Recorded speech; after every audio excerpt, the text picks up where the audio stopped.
a year. Could bringing a product to market with this much commercial promise be done without the involvement of the giants in the pharmaceutical sector? Potentially. Contraception, I think, is a strange area of drug development when compared to most other therapeutic areas. This is something that with like male contraception, you aren't preventing anything in the user, right? You're preventing something in the partner. And so I think that there's a potential that we could do this without big pharma by going through other pathways that have supported female contraception in the past, the philanthropic, that's the government pathways with some support from venture capital. But in the end, big pharma is a large behemoth that is responsible for getting many drugs to market. And it certainly would make the pathway easier if they were to get involved. Would you take a new product like this? Certainly. Yeah, absolutely. I think that I'd be interested in different product types at different ages, right? So speaking personally, I have 2 young children, and so I'm family complete. I've actually had a vasectomy. When I was younger, though, I certainly think about ways that I could have contributed more towards the family planning goals that my spouse and I have. Family planning was always a conversation that we had where I was able to participate on a superficial level. I couldn't take as much action as I wanted to help us achieve our family planning goals. You seem to be very open-minded about it. How would you sell some of these products, assuming they do come to the market, to the cohort of men that, just wouldn't think it's their problem, it's not their issue? I think that responsibility is a powerful narrative, especially with those men. Assigning them the onus of procreation is a powerful motivating tool to say that, you get to control your own reproductive destiny. You can contribute to the goals of you and your partner. If you're a single man, you get to be the person that decides. You don't have to put your faith in anyone else. You can make your own decisions and control your own outcomes. And I think that that's a powerful narrative. And I think that that's a way that male contraception can give them some agency and get them involved in family planning in a way that, again, is productive and supportive of their female partners. The thing that I always like to walk away with is that one of these options is not going to meet the needs of all of these men out there, right? There's 4 billion men on this planet, and they all have very different needs, very different desires, and very different attitudes towards what they would use. And so I think it's important for us to not just create a male contraceptive, but create a slate of male contraceptives, because ultimately that's going to be what allows people to pick options that work for them. And not only that, women need better options too, because I think it's important for really a global population, not just men, not just women, for everyone. So, returning to our question, are we ready for the new male contraceptives? The experts in this program think so, and the response from men across 7 countries seems to back them up. With the possibility that new products will be available within a decade, responsibility for birth control may change. We'll have to wait and see if the attitudes towards contraception of both men and women change as well. This inquiry has been presented and produced by me, Sandra Canthal. The editor was Tara McDermott, and it was mixed by James Beard. That was The Inquiry from the BBC. I'm Saroja Coelho here on CBC Radio 1. Have a great day. Good morning, everyone. Thanks for Margot Watt for filling in for me for the last couple of mornings. Really appreciate it. My name is Marcy Marcusa, and you are with Information Radio. This is CBC. You're at the morning show on 89.3 FM, 990 AM on that app and on YouTube. It is 3 minutes to 6 a.m. It is Wednesday morning. I got to look at a calendar. I've been sick for a couple of days here. And I'll just mention we're on air till 8:37 a.m. Should be all right out there, actually. Still that melt continues. However, if you're walking, be careful. Slick underfoot this morning. It's -2 right now in Winnipeg. Let's say good morning to the team. Mr. Kevin Nipatebo, we'll start with you. Kev is our YouTube producer. Good morning. Saying hello to you on our stream if you're watching there. Good morning to Abby Adeyemi. You can see sitting with Kevin in the control room. Abby is our technical producer on the show and covers the weather forecasts.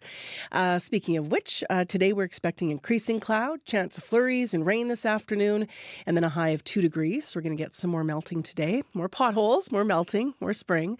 And good morning to Mr. Corey Funk, who is in again this morning directing the program and will be covering your commute on the show. Megan Ketcherson is in for Heather Wells once again, and she's here with our headlines. Good morning. Good morning. Well, Winnipeg police are on the scene of a serious assault on Magnus Avenue. It happened yesterday afternoon around 3 in the 500 block. Police say that's when they found a seriously injured man. And Winnipeggers are raising money for a local man who was severely injured by an explosion in Hawaii last week. Darren Stevenson is one of 7 people hurt by a blast at a beachside resort in Maui on Thursday. Stevenson remains in a trauma ward at a Honolulu hospital with severe burns and fractures. And we'll have more at 6:30. All right. Thank you very much, Megan. Thank you. Let's get into what else is coming up on the program today. In the first hour of the show, in our regular medical column, pneumonia has been in the news lately, with the Pope being diagnosed with pneumonia in the past few weeks. But we're going to hear more about the actual condition. That's on our medical column today. Also, we're going to check in with Mark Vellotti, the editor-in-chief of iPolitics, for his thoughts on last night's debate, the federal Liberal leadership English language debate in Montreal. The French language debate was the night before, of course. And by all accounts, you're about to hear some analysis on World Report as well. It was polite and very Canadian, but there was a lot of talk about how to deal with the U.S. Was there a front runner last night? We're going to hear more about the debate throughout the program and some analysis. And a little bit later, it's Pink Shirt Day, the anti-bullying day around the globe. Stay tuned. Today on Q with Tom Power. For nearly 30 years, Sum 41 have been one of Canada's most beloved bands. Now in 2025, they're calling it a career. The band's lead singer and songwriter Derek Whibley will be here to talk about the band's journey, his rise to stardom, and his struggles with self-destruction. That's coming up on Q, followed by Commotion with Elamine Abdel Mahmoud on CBC Radio 1, the CBC Listen app, and everywhere you get your podcasts. This is World Report. Good morning, I'm Marcia Young. A rare minerals deal between the U.S. and Ukraine appears to be going ahead, but it is being met with mixed reaction. Stephen Fish teaches at UC Berkeley. For the United States to try to extract $500 billion in mineral resources from Ukraine after giving Ukraine about $60 billion in aid is an absolute absurdity. Ukraine's president is heading to the White House on Friday, and U.S. President Donald Trump says Volodymyr Zelensky has agreed to a draft deal. It will reportedly allow U.S. military aid to continue to flow so Ukraine can keep defending itself against Russia. Yuri Sak advises Ukraine's Minister of Strategic Industries. We'll still need to talk about the security guarantees, because I would like to stress that there's no point in signing any deal on critical minerals if Russians can reinvade 1 month after the signing of this deal. The draft deal follows days of tense negotiations. At first, Trump was pushing for a deal worth much more. Today, U.S. President Donald Trump convenes his first cabinet meeting since his return to office. Trump will push his agenda ahead and rally his recently confirmed cabinet picks. Unelected billionaire Elon Musk will also likely be there. The CBC's Cameron McIntosh joins me from Washington. And Cam, what are we expecting during Donald Trump's first cabinet meeting? So yes, the so-called first buddy, Elon Musk, is never too far from the president, it seems. He will be there, although he's not in the cabinet. Now, his Department of Government Efficiency, DOGE, is shutting down government departments, firing thousands, and causing lots of fear and confusion. Now, this is a cabinet full of people whose qualifications are being questioned, but none more so than Musk right now. White House spokesperson Caroline Leavitt says Musk should be there as DOGE crosses all departments. Elon, considering he is working alongside the president and our cabinet secretaries, will be in attendance tomorrow just to talk about DOGE's efforts and how all of the cabinet secretaries are identifying waste, fraud, and abuse at their respective agencies. Now, while Musk is overseeing DOGE, the White House says he's not actually running it day to day, but Musk is certainly the face of it. House Republicans narrowly passed a budget bill last night. What can you tell us about that? So Speaker Mike Johnson was able to turn some Republican holdouts at the last minute to pass a budget plan that includes $4.5 trillion in tax cuts and another $2 trillion reduction in federal spending over a decade. Now, the Democrats are criticizing this, saying these are cuts mostly for the wealthy and will hurt government-funded programs like Medicaid. And there's bitter debate within the Republican Party on where these cuts should actually come from. Last night, the vote was almost lost when a group of Republicans pushing for even deeper cuts revolted. Johnson got them back on side, at least for now, but will have to do the same in the Senate. Thank you, Cam. My pleasure.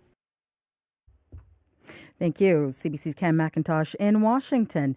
And here at home, just 1 hour from now, Liberals can start voting in their party's leadership race. Mark Carney, Chrystia Freeland, Karina Gould, and Frank Baylis are all running to replace the Prime Minister. Last night, they tried to win over voters at the English language debate.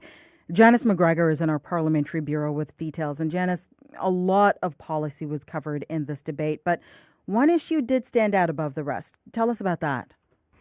Marcia, the Liberal comeback in public opinion polling really took off when Donald Trump began threatening Canada's sovereignty. So organizers for last night's debate made sure the candidates focused the most time on the crisis that's dominating the political agenda. Our sovereignty is not negotiable. Canada is not for sale. We are going to stand with all Canadians. We will never, ever be part of the United States in any way, shape, or form. Men like Donald Trump have always underestimated leaders like me, and that's their mistake. This is a shakedown. We have an agreement. The problem we have is he's not respecting the agreement. All four candidates agreed that defense spending has to go up now that American support is no longer a given. But differences emerged over how quickly that could rise. Mark Carney took some heat for suggesting that NATO's 2% target couldn't be met until 2030. Frank Baylis agreed with him. Gould and Freeland, however, said the target could be reached by 2027. Karina Gould suggested increasing military salaries, appointing a procurement czar. Chrystia Freeland said none of them should want to be the leader asleep at the wheel who wasn't defending Canada. So was the English debate any more fiery than the French one?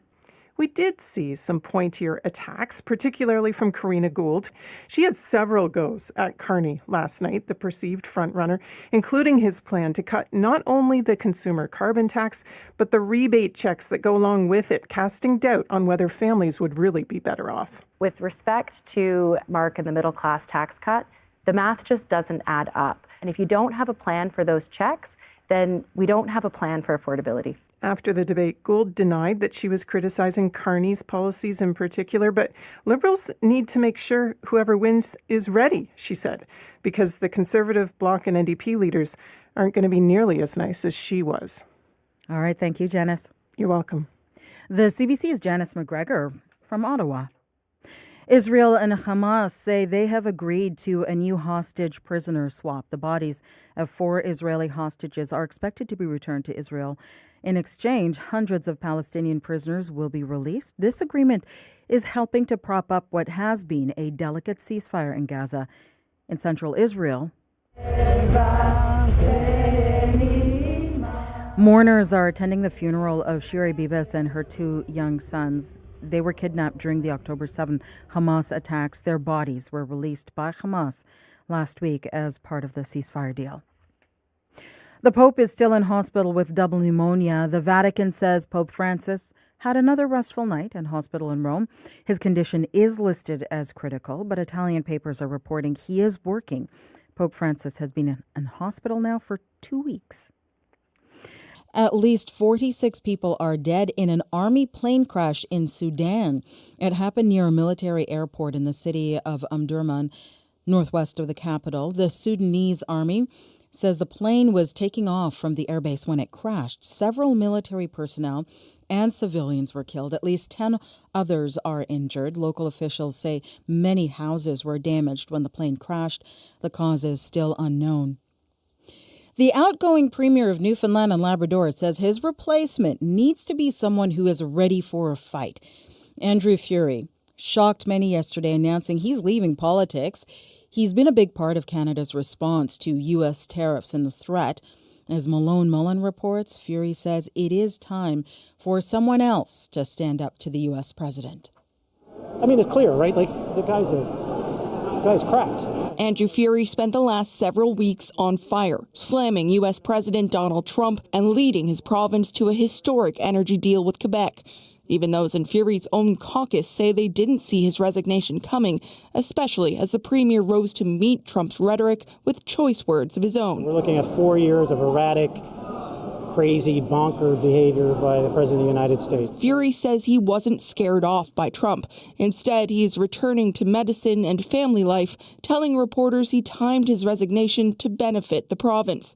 It's still several months before a mandatory fall election, allowing time for someone else to fully dig in and hold on for the ride. And that is going to be pervasive, and it's going to be consistent, and it will last the full 4 years. Not everyone is convinced Fury made the right call. Provincial NDP leader Jim Dinn. I don't know if there is a good time right now in any way, shape, or form. But Fury's logic and his timing makes sense to political scientist Alex Marland, who says if you're not all in, step aside. Somebody who's as erratic as the President of the United States is, you need somebody who can really, be very calm at the helm. Fury will remain on as premier while the Liberals elect a new leader.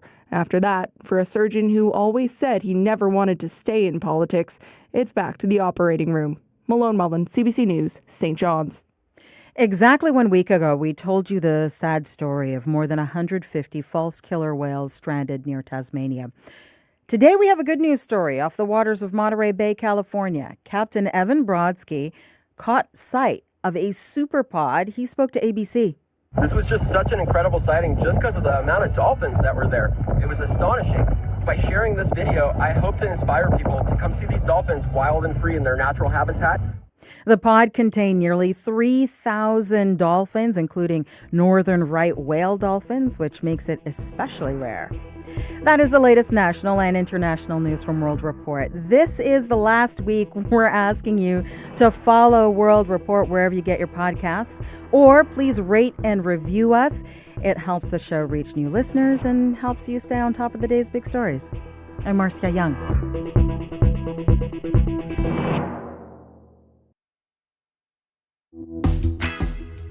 Good morning, everyone. I'm Marcy Marcusa.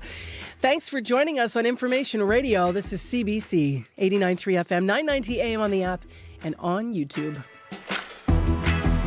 Great to be back with you. Thanks to Margot Watt for filling in for me. And let's have a look at what's going on in this weather. We're going to continue melting today. We might even see some flurries or rain this Wednesday in Winnipeg. So we'll get into the forecast with Abby, as always, in a moment. This hour on the program, we're going to be talking about everybody being sick. Specifically, though, we're going to be talking about pneumonia. And that's the topic of our medical column. And Dr. Raj Bhardwaj is going to walk us through the condition, what it involves, how it's treated, and what is new about it in 2025. Also this hour on the program, we're going to talk to Mark Vellotti, Editor-in-Chief of iPolitics, for his thoughts on last night's federal Liberal leadership debate in English, as you heard on World Report. Not a lot of sparks flying, but a couple of moments to talk about. So stay tuned for that.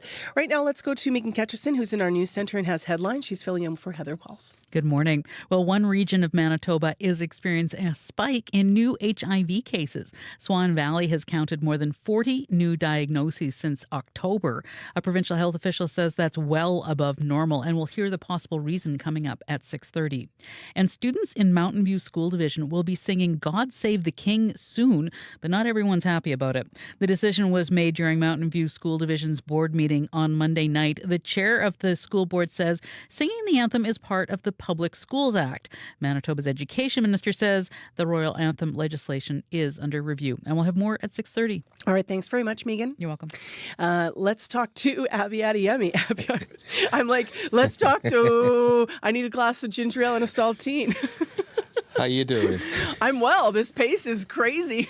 I know. I've been down sick, obviously, since Friday afternoon. So just like, whoa. Whew. Sign of the change of the season. Let me tell you, though, I said this to you off air. I'm just going to say this to the listeners as well, because I know a lot of people are sick right now, right? So I went down with flu Friday afternoon, and it was like serious flu, chills, not looking up, and literally didn't get out of bed until I think I was outside for the first time yesterday, okay? Ouch. So I'm out and about yesterday, and I felt like I was in, do you know what? I felt like I was in a different world. Like I fell asleep and it was winter, and then I woke up and it was like, I didn't need my mitts or my hat. My sweater was enough. You went into snooze mode. It is unbelievable how much melting has happened over the last number of days. It's crazy. And with that melting that has happened, there was some freezing overnight. So if you're walking outside this morning, you will notice some slippery spots. So watch out for the sidewalks. You don't want to slip and fall. some black eyes being visible out there. Across the province today, the clouds will come and go today with that above seasonal temperatures in a lot of the areas. But the northern part of the province will be seeing snow and a low pressure system as that moves in. Winnipeg is going to be seen like there's a chance of flurries through the late afternoon and into the evening. Looking at conditions right now, -2, clear outside. Some clouds will roll in later in the day. As mentioned, we do have that slight chance of flurries or rain showers this afternoon. And I spotted some fog driving in this morning. That should be clearing as we get into the day. Then we see some breezy conditions by midday. We warm up to a high of 2 degrees today. In summary, clouds will drift in most of the province, a mix of sun, flurries, rain, different regions. It's like we're going to get clouds, we're going to get sun, we're going to get rain, we're going to get light snow. And you just have to take care of that. Lots of washer fluid. It's what you need on your car today. All right. Thanks, Abby. Thank you. And Mr. Corey Funk is also in. Good morning. I was one of those guys that slipped on the way in this morning. Oh, no. Yeah, Did you? Yeah, just good old-fashioned, took a corner. I was running in, and then all of a sudden just whoop. You okay? Yeah, Tailbone? I'm okay, fine. I'm also the kind of guy who also, if there's a hardwood floor and then a rug, that's also a safety hazard for me. You're going to go. I'm going to go. I'm just a clumsy guy. So Do you know what? I had a roommate like that once. She's like, she fell, and like I live with me and two other people, and it was like, oh my goodness, like, are you all right? And she's like, I'm fine. And we're like, but you fell like almost on your face. She's like, no, I fall all the time. Yeah, I fall gracefully. Like it's a skill that I've developed falling. Okay, yeah. Good to know. Good to know. But it is slippery out there, I will tell you that. Otherwise, though, I haven't heard of any major issues on the roads. But I will tell you, it is pothole season, and we're going to hear a little bit about that coming up right away. But if you want to call, tell me about any potholes you're seeing, give me a call on the CBC commuter line. That number 204-788-3093.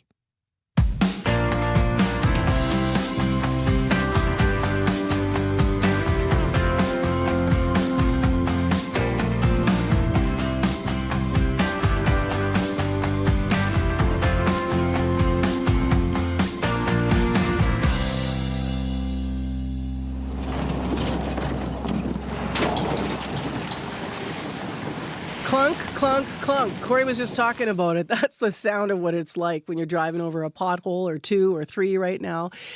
Maybe you keep driving, or maybe you need a tow truck. What do you do if you hit one of these holes really hard? Let's have that annual conversation, or let's hear it rather, with Tara Seal. She's with Manitoba Public Insurance, and she caught up with host Faith Fundal. Have you ever been in a pothole predicament? Oh, I live in Manitoba. I've hit a pothole, yes. What did it feel like? How did you manage the last time you had to deal with this? Which I imagine is not something that is not uncommon. It's a pretty common thing. Yeah. No. So, I think all of us, if we're driving in Manitoba, have hit a pothole at some point. So you just want to make sure that you're trying to avoid them if possible, right? So that's the first step. So trying to avoid them is of course, the first thing, which I think many people are probably very aware of, especially this time of year. But say you go over a pothole or even several, your tires, your rims, maybe other parts of your vehicle have damages. What do they do next? Yeah, well, if your car is drivable, you want to make sure that you're able to get out of traffic, get to a safe place, that kind of thing, to assess the damage. Once you assess the damage, if you realize there is, damage there from hitting the pothole, you want to get in touch with Manitoba Public Insurance. And you can do that a couple of ways. You can call our contact center, or you can make the report online through an online claim. So those are 2 ways to kind of get the process started. And then you have someone at MPI, either on the phone if you call the contact center, or you have them reach out to you after you submit an online claim form, and they walk you through the whole process. And essentially, they're the claims adjuster, or whatever the fancy title is. They help you go through the process. Can you contextualize this for us? Because I remember doing the story last year, and in February of 2024, we were told that the number of pothole-related claims were staggering when you compare the previous years. What do you? It's February 25th right now. What do you know so far in terms of how many pothole repair claims or claims related with potholes that you've received so far? Yeah, so the information that I have for you is kind of divided up into Winnipeg and non-Winnipeg, because in Winnipeg we do see a lot more pothole claims. So I'll be speaking to kind of in the Winnipeg area. Okay, yep. So last February there were 329 pothole claims in the Winnipeg area. So far we're at 73 year to date, so a lot less. And again, the years before that, we were at 66 in 2023, and we were at 40 in 2022. So last year was really an anomaly. It was quite a leap. Do you remember what the condition? And I haven't. I can't think that far back in terms of what the weather conditions were. I imagine the weather may have had an impact on the pothole claims as well. Do you remember what it was like last year? I don't really. I remember there were quite a few cold snaps, but there were those this year as well, right? There was lots of freeze thaw, and those are ideal conditions to create potholes. So I don't think we've seen the last of the pothole claims. I think we're really just getting started. That is Tara Seal, who speaks for Manitoba Public Insurance. And how could we not just be getting started? It's only, end of February here, right? But how big of a problem have the potholes been so far already for you? You can also weigh in, because Up to Speed has been opening its phone lines on this issue, and so has Radio Noon. So there'll be lots of time to be talking about it in the days ahead. Right now, it is 6:19. Hey Winnipeg, the CBC Kids News contributor search is on, so get ready to shine. We're looking for new talent to join our team, and we're coming to your city. If you're the parent of a 9 to 15-year-old who loves making videos and is an amazing storyteller, come meet our hiring producers at CF Polo Park on Saturday, March 1st from 11 a.m. to 7 p.m. To learn more, head over to cbckidsnews.ca/Winnipeg. Who knows? This could be the start of something great. 6:19 the time right now, and in Winnipeg a high of 2 degrees is what we're expecting. Increasing cloud, chance of flurries or rain showers. Right now we're right around -2. Brandon, also a high of 2 degrees. Similar forecast, winds northwest 40 gusting to 60. And in Thompson, some snow expected today, about 2 centimeters for you, and your high is going to be -13 degrees. I'm Marcy Marcusa. Thanks for joining us here on Information Radio on CBC 89.3 FM, 990 AM on the app and on YouTube. Well, one of the stories that the world continues to watch is the Pope, and he remains in the same condition he has been in, as people are anticipating what might happen next with his health. He's been in the news contending with illness and facing concerns about his health. Earlier this month, he was diagnosed with bronchitis, and most recently, the Pope has been diagnosed with pneumonia and is being treated in hospital right now. So for Medical Column, this had us wondering about pneumonia and other lung infections, especially because so many people are sick, including across Manitoba. So our regular health column today is on that topic. Corey Funk spoke to Dr. Braj Bardwaj. Good morning, Corey. So what exactly is pneumonia? So pneumonia is a lung infection. The way I think of it is that your airway is like an upside down tree. So the main windpipe, goes from your mouth and nose down into your chest. That's like the main trunk of the tree. And then it splits into 2 big branches, one for the right lung, one for the left lung. And then each of those branches splits into smaller and smaller branches until you get to the leaves. And basically pneumonia is an infection in the leaves. Now we've got actually medical names for infections of each of those branches, right? The main trunk is your trachea. If you get an infection there, that's called tracheitis. The next branches are your bronchi. You get an infection there, that's called bronchitis. The smaller ones are bronchioles. You've probably heard of bronchiolitis, especially in kids. So that's an infection there. And then technically the little leaves of the tree are called your alveoli. So technically we could call pneumonia an alveolitis, but we sort of reserve that term in medicine to sort of talk about inflammatory but not necessarily infectious causes of problems with the leaves of the tree, those little alveoli.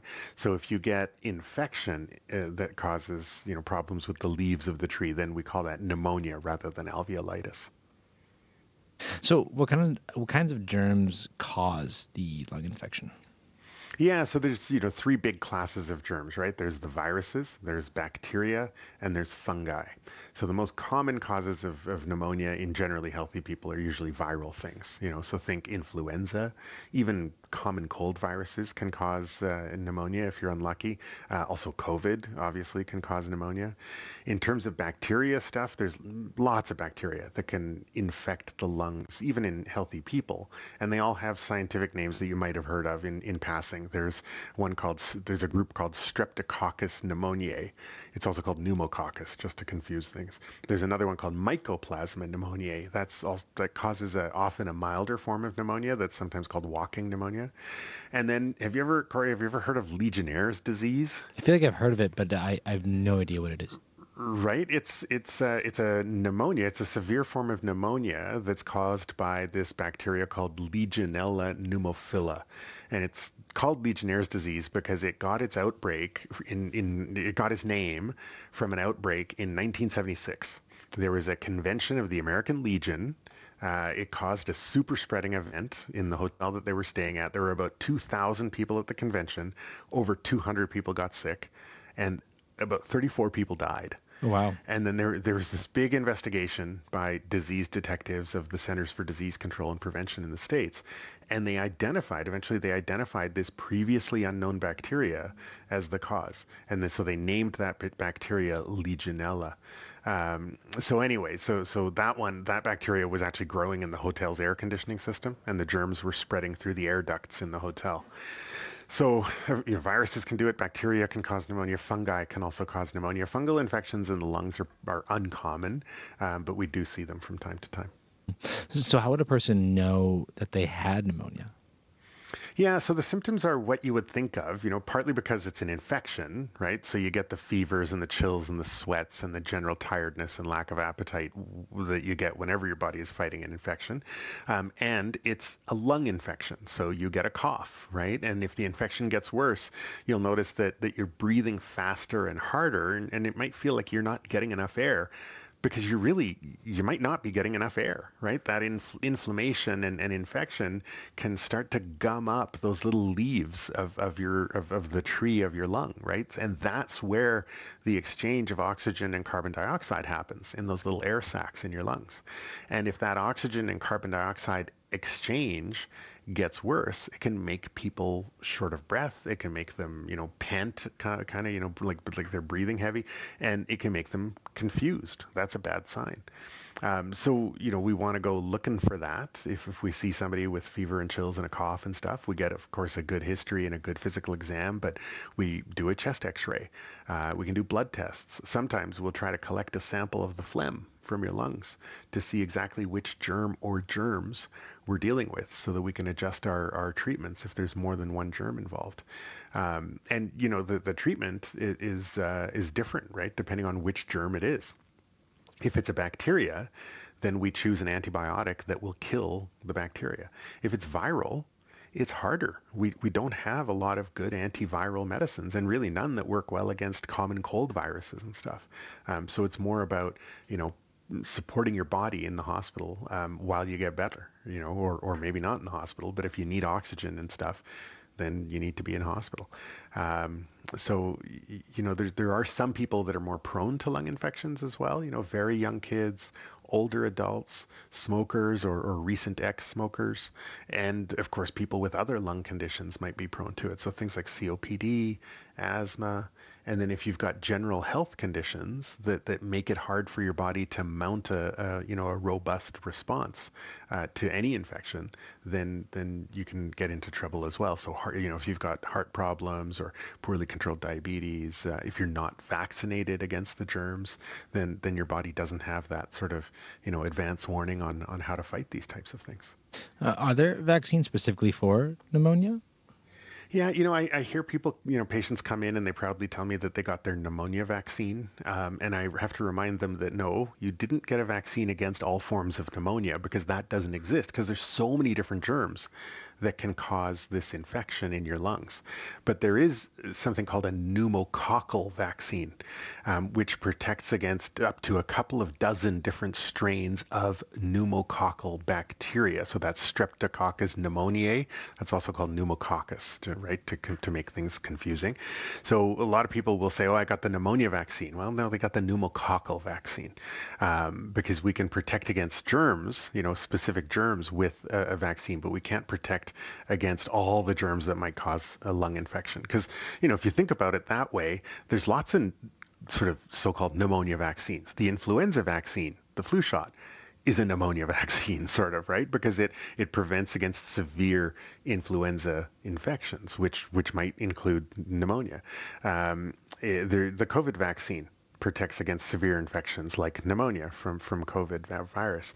There's a vaccine against a particular bacterium called Haemophilus influenza type B, which can cause ear infections, meningitis, especially in kids, and pneumonia.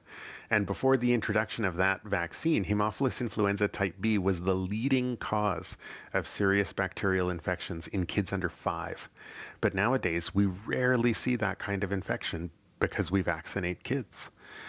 So there's other vaccines that also indirectly protect you against pneumonia. So think about, measles vaccine, chickenpox vaccine, the whooping cough, pertussis vaccine. They all help to prevent infections from germs that could get into your lungs directly, but they can also kind of just mess up your immune system and then allow other germs to get into your lungs. And then what we give you what we call a secondary pneumonia. So, there's lots of vaccines out there that can protect you from all sorts of serious complications and health outcomes. And there's different recommendations and criteria for each of those vaccines. So worth talking to your doctor or nurses or other staff on a health advice line or public health, if you want to know about how to best prevent pneumonia. Dr. Bardwaj, thank you. My pleasure. That's Corey Funk in conversation with Dr. Raj Bardwaj, and that's our medical column for this Wednesday morning. I'm Marcy Marcusa. Thanks for joining us here on CBC's Information Radio on 89.3 FM, 990 AM on that app and on YouTube, where you might be watching. I'm wearing pink. It's Pink Shirt Day. We're going to hear more about it in the next hour of the program. We're going to talk to students in Winnipeg about what they're seeing in schools and what they can do to help kids who are being bullied. So that's coming up. It's always interesting to hear how these conversations also evolve over the many years that Pink Shirt Day has been going on and recognized all around the world. But of course, here in Winnipeg is what we focus on here in Manitoba as well. So if you want to weigh in, actually, maybe I'll pop that up on my Facebook page. I'd love to know what you think the best lesson is that you have to offer in terms of standing up to bullies, or how you handle that in your life and in your world. We'd love to hear your stories of success. 788-3205, 788-3205 on this Pink Shirt Day. Coming up, we have business news here on CBC, and Chrisley Ramlakan is going to join us to talk about how fears of a possible trade war with the United States are affecting consumer confidence. That's after your CBC Winnipeg News. This is CBC News. Good morning. I'm Megan Ketchison in Winnipeg. At 6:30, it's cloudy and -2. We're looking at increasing cloud. We could see flurries or rain this afternoon and a high of 2. One region of Manitoba is experiencing a spike in new HIV cases. Swan Valley has counted more than 40 new diagnoses since October. A provincial health official says that's well above normal and says much of the transmission is related to injection drug use. The region has seen hundreds of thousands of clean needles distributed as part of a harm reduction program, and that's led to some complaints. Julie Lajoie is a University of Manitoba researcher studying HIV transmission. She says clean needles should not be blamed for the spike. If somebody takes drug, they will take it with a clean or dirty needle. Offering clean needle won't increase the amount of people who are using drugs. However, the mayor of Swan River says the clean needle program isn't working, and he wants the province to reassess it. A Winnipegger is in a Hawaiian hospital with severe burns after a blast at a beachside resort late last week. Darren Stevenson is one of 7 people hurt in a suspected gas explosion in a grill area of a resort in Maui. He was airlifted to a hospital in Honolulu where he's still being treated. Brock Stevenson is Darren's son. He says the last few days have been a whirlwind. I feel like it was a miracle that he survived it all. You hear of how bad the explosion was, and you just sit there and really think it's like how he wasn't harmed any worse than what he is. Maui police say witnesses report a possible grill malfunction before the incident. The cause is still under investigation. Winnipeg police are on the scene of a serious assault on Magnus Avenue. It happened yesterday afternoon around 3 in the 500 block. Police say that's when they found a seriously injured man. More information is expected to be released later today. Major Crimes is investigating. Winnipeg police are warning about a recent spike in gang violence. The head of the Organized Crime Division told the city committee officers have been called to a number of shootings in the past 2 weeks. Inspector Elton Hall says police have found 6 firearms in possession of suspected gang members in recent days. 8 people have been arrested. Hall told the Lord Selkirk West Kildonan Community Committee yesterday the Guns and Gangs Unit has been notified. I will bring to the attention we've had 3 shootings in our area in the last 10 to 12 days. It appears we may have a gang situation brewing. One person was taken to hospital. Another was arrested after a daytime shooting last Wednesday in the William White neighborhood. Police have not released any details about the victim or announced any charges in that incident. The second and final debate in the Liberal leadership campaign is in the books, with the 4 candidates looking to replace Justin Trudeau meeting again last night in Montreal. Tom Perry has the highlights. We need to tackle poverty in this country. Former government House Leader Karina Gould pressed her plan to improve social programs and work toward a universal basic income. Frank Baylis, a businessman and former MP, pledged to rein in spending. And yes, we're going to have to stop running deficits. Mark Carney says his focus will be on building homes and infrastructure, all while offering a middle-class tax cut. To move this country forward from where we are today, which has become quite a weak position economically. But overshadowing all these plans and promises, the risk to Canada from U.S. President Donald Trump. He is the biggest economic menace our country and Canadians are facing. Chrystia Freeland says she has a plan, though on that she's not alone. All 4 contenders were united on one point, that Conservative leader Pierre Poilievre is the wrong choice for Canada and that they can best defend this country against Trump and his threats. Tom Perry, CBC News, Ottawa. Students in Mountain View School Division will be singing God Save the King soon. The decision was made during a Mountain View School Division board meeting Monday night. The chair of the school division says singing the anthem is part of the Public Schools Act, which says the first verse of God Save the King should be sung daily. Trustee Scott Linkslake fought to have the anthem nixed after the proposal was met with controversy last month and worries the anthem will negatively affect Indigenous students. Well, I stood for 12 years in this school division as a student saying, God save the Queen, not knowing the history and all that about it. We weren't taught it in school, but now we are, and we need to make that change. Those don't belong in our school system. Manitoba's education minister says the royal anthem legislation is under review. And that's the CBC News from Winnipeg. You can always find more on our website at cbc.ca/Manitoba. All right. Thanks very much, Megan. Thank you. Megan Ketcherson in our news center this morning. All right. It's time for our regional forecast on CBC with Abby Adiemi. You look outside, you're going to notice the clouds will come and go across the province today with above seasonal temperatures in most regions of the province. Northern Manitoba, we're seeing snowfall as another low pressure moves in today. Right now, Winnipeg, it is -2, clear outside. The clouds will roll in later, bringing a chance of flurries or some rain showers this afternoon. It will turn breezy by midday, and we warm up to a high of 2 degrees. Similar conditions we're seeing in the Pembina Valley region. Morden, Winkler, Altoona, Morris, all hovering around -1 at this time. Clear conditions you're seeing. It's also going to be breezy today. Chance of flurries and rain showers in the forecast. You warm up to 2 also. Heading west to Brandon, -10 at this time. Partly cloudy we're seeing. As you get into the day, we see a mix of sun and clouds. It's going to get breezy this afternoon. You also warm up to a high of 2 degrees today. And then you see some partly cloudy skies tonight. Down in Dauphin, we're seeing temperatures around -5. For the Parkland region today, this morning we'll see some cloudy conditions, a chance of flurries. Then it's going to turn to a mix of rain showers and flurries by the afternoon period. It gets breezy in the afternoon. High would get to 2 degrees. In the Interlake region, we're seeing Gimli and surrounding areas sitting around -2, -3. At this time, it's clear. For that region, clouds will roll in later, bringing a chance of flurries or rain showers today. A breezy day ahead for you folks there, so brace for that. You get to a high of 2 degrees as well. The powerful influence surrounding areas, we're seeing temperatures hover around 11, minus 12. We're seeing light snow already in that part of the province. That will continue today. We're expecting about 5 centimeters of snow once the system passes through that region. You get to a high of minus 3, but with the wind chill, it's going to feel colder. And then in Thompson, we're seeing temperatures around minus 16. Also light snow in Thompson at this time.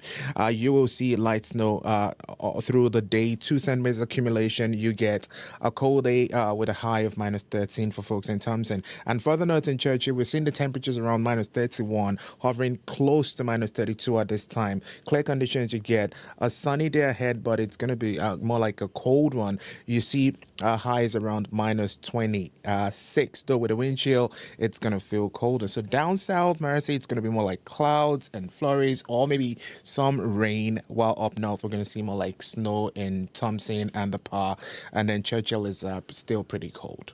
Corey and I are in a conversation here about God Save the King, actually, and trying to recall what we would have done in school. Now, Abby, you grew up in Nigeria, so you wouldn't have sung any of these things. No, we had, once the Independence Day happened in 1960, 59 right? into 60, everything British colonial changed, like the names of the ship changed from Her Royal Majesty all the way to like the name of the country. Everything had Nigerian in front of it. Did you sing anything in school, or did you have a prayer? Do you remember doing any of that stuff in school? More like the country's national anthem and the pledge, which is like the pledge to the flag and the nation in general. Got it. So we here, of course, I had, growing up here, I would have sung God Save the Queen for sure.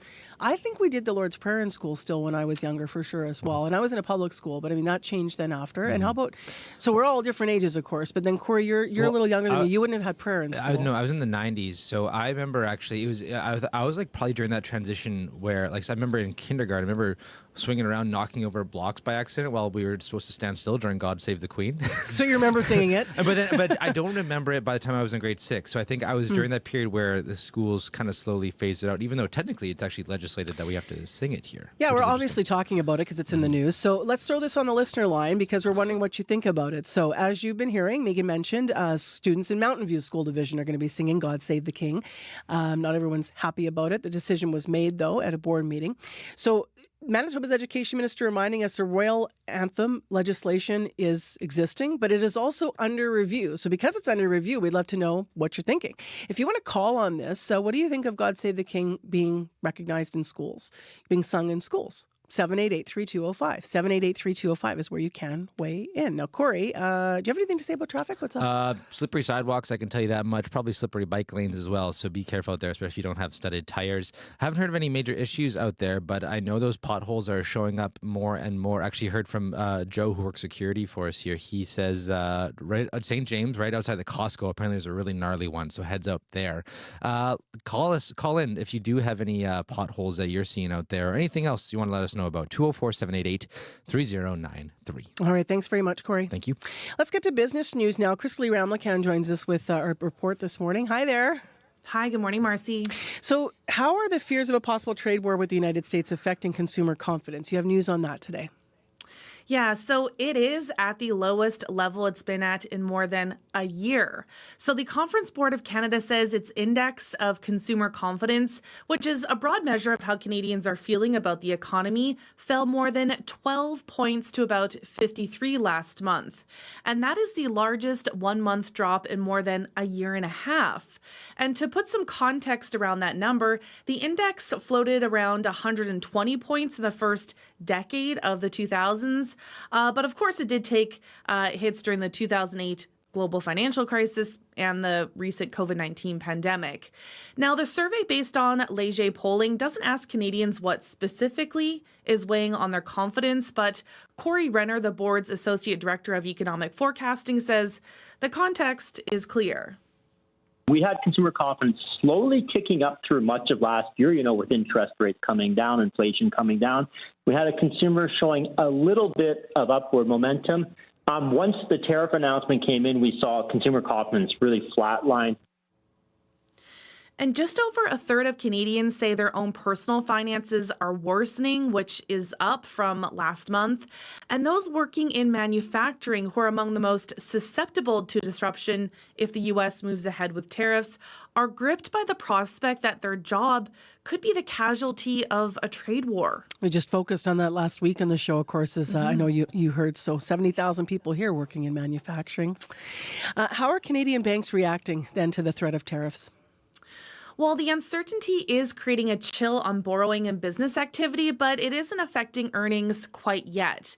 So first quarter bank earnings kicked off yesterday, and both Scotiabank and BMO managed to beat analyst expectations for the quarter that ends at the end of January. And that's thanks to a spike in trading revenue from the volatility ushered in by the U.S. election. And the banks say earnings were not weighed down by the threat of tariffs because there's too little to go on to make those adjustments yet. So while President Trump says he intends to go ahead with broad tariffs on March 4th, he also said he'd implement them in early February, right? But the uncertainty is leading to a slowdown in activity, including in areas such as investment plans, mergers and acquisitions, and borrowing. And the banks say they haven't made significant adjustments to set aside money for bad loans yet, but they say they do have the capital buffers to do so and will respond when firm policies come into place.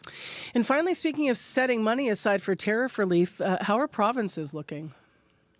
Well, a new report says Canada's provincial governments actually have enough fiscal firepower to respond to looming tariffs without supersizing their debt. The analysis from Desjardins Economics predicts upcoming provincial budgets will be dominated by plans to prepare for this unknown year. Desjardins projects the provinces collectively have about $100 billion to put toward relief for industries and individuals affected by tariffs. And the report expects a similar amount of support is available from the federal government as well. Now, Desjardins says it does not see the economic hit tied to tariffs being as stark or broad-based as the pandemic downturn, but it does think it could be the same as the global financial crisis of 2008. But of course, how sharply tariffs would impact a province's bottom line varies depending on how tied a provincial economy is to U.S. exports. So central provinces, including, there in Manitoba, also Ontario and Quebec, are forecast to take the steepest hit, while BC and Nova Scotia could avoid sharper downturns because they're relatively less reliant on U.S. trade. But the report also assumes Canada will secure a carve-out for energy products before tariffs come into effect, which would protect provinces such as Alberta, Saskatchewan, Newfoundland, and in part New Brunswick. And the Premier last week on the program we asked him about the budget and how they were preparing, because a lot of those other provinces you're mentioning have already had their budgets come out, BC specifically, and on the East Coast as well. And they put contingency plans. They almost have like two budgets in place. What are we going to do if tariffs come and what if they don't? So we'll do the same thing here, apparently, that we're planning for that as well. The numbers today, Crystal Lee, what do we know? So in Europe, markets are trading higher. Germany is up, the UK is up, France is up. In Asia, markets are mixed. Japan is down, Shanghai is up, Hong Kong is up. Oil is down 7 cents to 68.86 US per barrel. Gold is down $2.10 to $2,912.10 US per ounce. And the dollar is down 0.14 of a cent to 69.7 cents US. All right, thanks, Crystal Lee. Okay, thanks, Marcy. That is Crystal Lee Ramlicam with our business news. You're with CBC.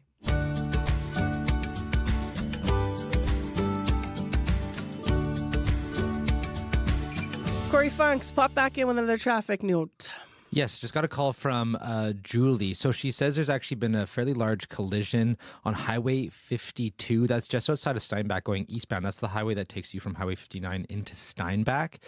Just outside of Steinbach there, the entirety of eastbound Highway 52 is closed right now. She says it involves a few vehicles, looks fairly serious. So heads up there, you won't be able to get into Steinbach on Highway 52 right now. If you have an update on that or anything else you're seeing out there, give me a call on the CBC CBC commuter line. That number, 204-788-3093. All right. Thanks, Corey. Thank you. And thanks, Julie, for updating us. And we'll certainly try to get more information there. So that's eastbound Highway 52 closed right now. Looks like there's a multi-vehicle incident. And that's as much information as we have to this point. It is cloudy in Winnipeg. And still ahead in this half hour of the program, we're going to be talking about the Liberal leadership debate last night. We're going to hear a little bit about it. And then we will do some analysis of how Karina Gould, Frank Baylis, Mark Carney, and Christopher Freeland performed and who might have come out on top. Right now, though, some music from Tara Lightfoot, who has a new single out. The song's being shared while the Hamilton singer-songwriter is out on tour with Colin James.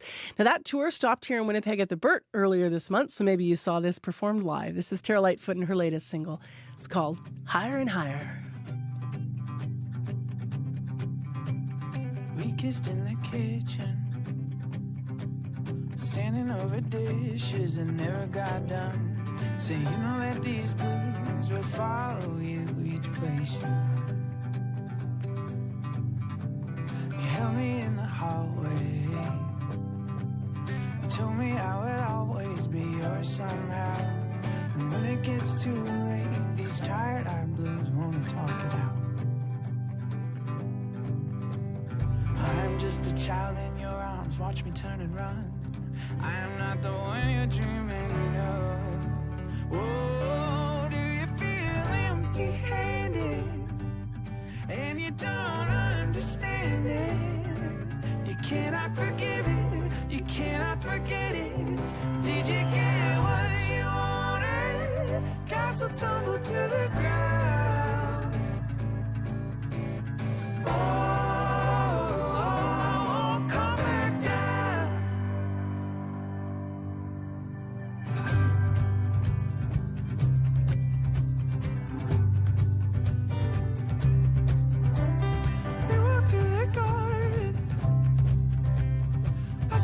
So hard for you to say. No matter where I stand, these barefoot blues that will walk away. You never wash your hands of it. You never will forget what just won't come true. And when that call comes through, these tired-eyed blues, they're talking to you. Tara Lightfoot and her new single, Higher and Higher. Maybe you caught her at the Burt recently with Colin James when they rolled through on tour. Well, up next, let's take you to last night's Liberal leadership debate. I'm very proud of the record that we have. We've made some mistakes, absolutely. Nobody is perfect, but we've done a lot of good things for this country. I would say that I'm the candidate here that is the most distant from Mr. Trudeau. I was elected, it was over 6 years ago since I've been in the government. And then I was not a minister, so I've not been a minister with Mr. Trudeau's government, nor have I been an economic advisor. Laser focus on the economy, and that means good jobs, people's wages growing faster than inflation. It means getting prices down. It means building homes. It means building a future for this country. I personally do not believe in a style of leadership, which is a one-man band. I think that the best kind of leadership is collaborative and listening, and that's how I'm running my campaign. So you heard some of Karina Gould, Frank Baylis, Mark Carney, and that final voice there, Christopher Freeland. That debate, English language debate, now in the books. And today, as you've been hearing, marks the start of the voting period for the next new Liberal leader. And of course, the Prime Minister of this country. So let's talk about it. How did it go last night? Marco Velati's with us. He's editor of chief of iPolitics and joins us via Zoom, actually. Good morning to you. Hey, good morning. Okay, so big moments from last night and anyone coming out on top. What were your thoughts? Yeah, I think it was a very cordial debate. I don't think anyone was really throwing around too many haymakers. Obviously, these sorts of leadership debates, you're not going to see some really sharp contrast. There's just this general sense that, hey, we're all friends here. We're all playing for the same team. I think everyone hit their spots. And I think the only one who was showing, some kind of desire to, for lack of a better word, actually debate was Karina Gould, who really wanted to present herself as, a true blue progressive, someone who was going to kind of carry the party banner, who could connect with younger people, who could bring back some people who were concerned around affordability and kind of address those concerns. So I think that was the only kind of, I guess, kind of interesting contrast that I saw on the stage there. But for the most part, everyone was kind of speaking from the same script. And where did you see that? What did she say that, what was a moment where, what she was talking about that made you go, okay, she's trying to distinguish herself in some way? Yeah, there were a few things. Firstly, during one segment on the campaign, during the debate, she said, my other colleagues will talk about, households instead of families. And she really wanted to bring home that she understood, how to talk to how to connect to Canadians and how to talk about and how to meet them where they were. Also, she mentioned repeatedly that, the Liberals shouldn't become conservative light if they want to beat Pierre Poilievre. And she is the only candidate there who has committed to keeping the carbon tax in place, the consumers facing one. She does want to pause the planned rate hike that's going to come into effect in April, but she's the only one who's still committed to it. And those are the kind of contrasts too that you see. She also mentioned, for example, when they had a discussion around how to address some of the concerns young people are facing, she said, "Hey, I'm the only one talking about housing right now," which I think kind of caught some of the other candidates off guard, because housing was a different topic area that was going to come down the line. So I think she definitely showed that she was willing to take the fight to the other candidates and really wanted to show that she is different than them in a lot of ways. The debate covered, a lot of things, everything from Canada-U.S. relations, lots of that. We'll get there, but to climate change. How much actual policy was revealed, though? It's a good question, and I think all the candidates really kind of touched upon the policy issues they wanted to focus on. Frank Bayless had this really kind of detailed economic plan that he would do to bolster productivity, to increase defense spending. Mark Carney focused on his leadership and the need to reduce internal trade barriers, to strengthen the Canadian economy in the face of the tariff threat. And of course, Chrystia Freeland had a pretty detailed strategy to respond to Trump. But I think everyone, there's so much convergence on a lot of the big issues, things like the need for a middle class tax relief, the need to, respond strategically to Donald Trump, the need to, address those concerns around housing affordability by boosting home construction, that you didn't really see too many sharp contrasts in policy, but definitely, you got the sense that whoever was going to come on board, whoever the next leader is, whoever the next prime minister is going to be focused on those three areas: affordability, Trump, and ways to reconnect with voters who maybe have walked away from the Liberals because they feel their concerns aren't being addressed. What do you make of Mark Carney's gaffe in the French language debate on Monday? Because people are still talking about this. He mistakenly said, quote, "We agree with Hamas," end quote. Obviously, he said it en français. He said it incorrectly. How damaging was that error, or is too much being made of it? It's interesting. I guess it kind of speaks to just how cordial this debate has been, that none of the other candidates took in the task for that last night. But I don't necessarily know if it will have this kind of lasting impact.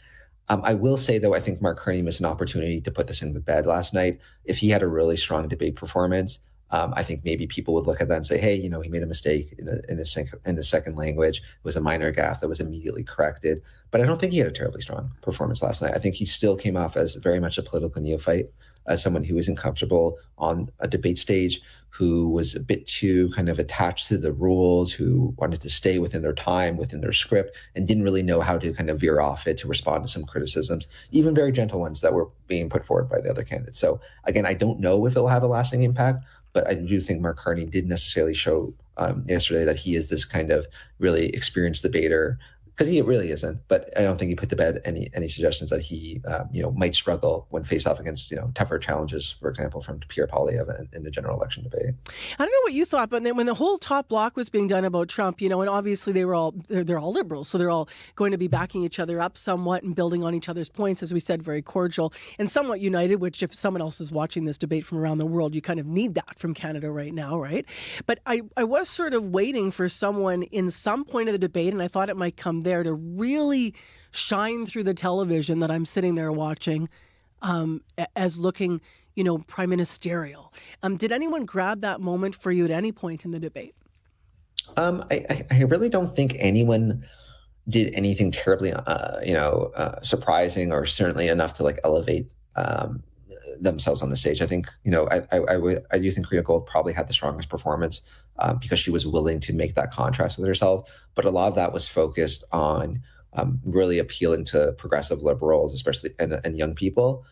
In terms of, kind of talking to Canadians directly, I don't know if we saw that kind of, to your point, that moment where, you stare into the camera and say, "Hey, there's a possibility I'm going to be the next prime minister. Here's the leadership I'm going to show." everyone was very, not even just cordial, but everyone was just seemingly wanting to stick into their sandbox, didn't want to venture out, didn't want to take any risks, which is interesting considering it, most suggestions or most polls, if you look at the caucus endorsements, cabinet endorsements, you look at fundraising, seems that Mark Carney is the overwhelming favorite.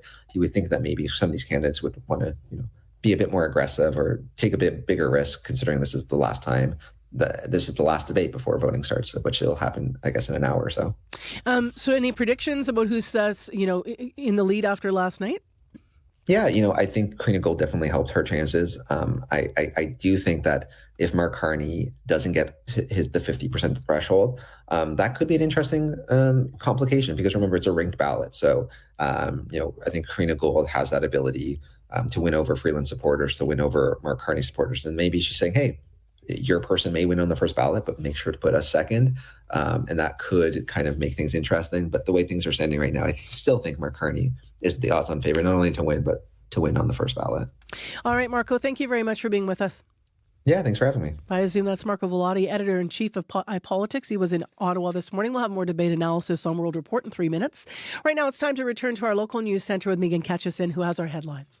Well, good morning. Winnipeg police are warning about a recent spike in gang violence. The head of the Organized Crime Division told a city committee officers have been called to a number of shootings in the past 2 weeks, and he says there appears to be a gang situation brewing. And a major airline serving Canada's north is being sold to a Winnipeg company. Canadian North provides passenger and cargo service in Nunavut and Northwest Territories. Now, Exchange Income Corporation is buying the airline for more than $200 million, and we'll get the details at 7:30. All right, thanks very much, Meeks. Thank you. -2 and cloudy in Winnipeg. Our high today is going to be above 2. So 2 plus 2. I can't even say it. I haven't said it in so many months. It's going to be 2 degrees today in Winnipeg. A 60% chance of flurries or rain showers this afternoon. Also, winds are going to be about 20 km near noon. So more melting on the way today for Winnipeg for sure. Right now, as I mentioned, -2. We have one thing brewing in traffic. We don't have any more information than this at this hour, but Julie called our listener line at 788-3093 and said that there had been a multi-vehicle incident that has closed Highway 52 eastbound.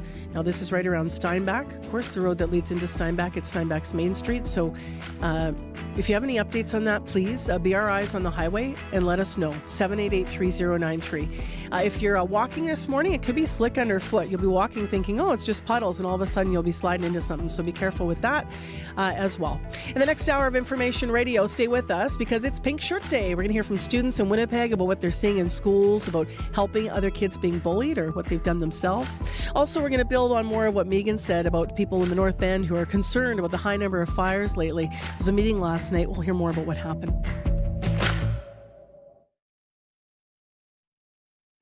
Today on The Current. We can't have these numbers continue. We need to pay attention. They've been caught watching a movie or a soccer game. Distracted drivers injure and kill more people in Canada than impaired driving, and police are cracking down. One mother whose daughter died while looking at her phone, coming up on The Current. The Current with Matt Galloway. This morning at 8:37, 9:07 in Newfoundland, and on the CBC Listen app. This is World Report. Good morning, I'm Marcia Young. Ukraine's president looks ready to sign a controversial deal at the White House on Friday, one that would see Ukraine share its rare minerals in exchange for continued U.S. military support.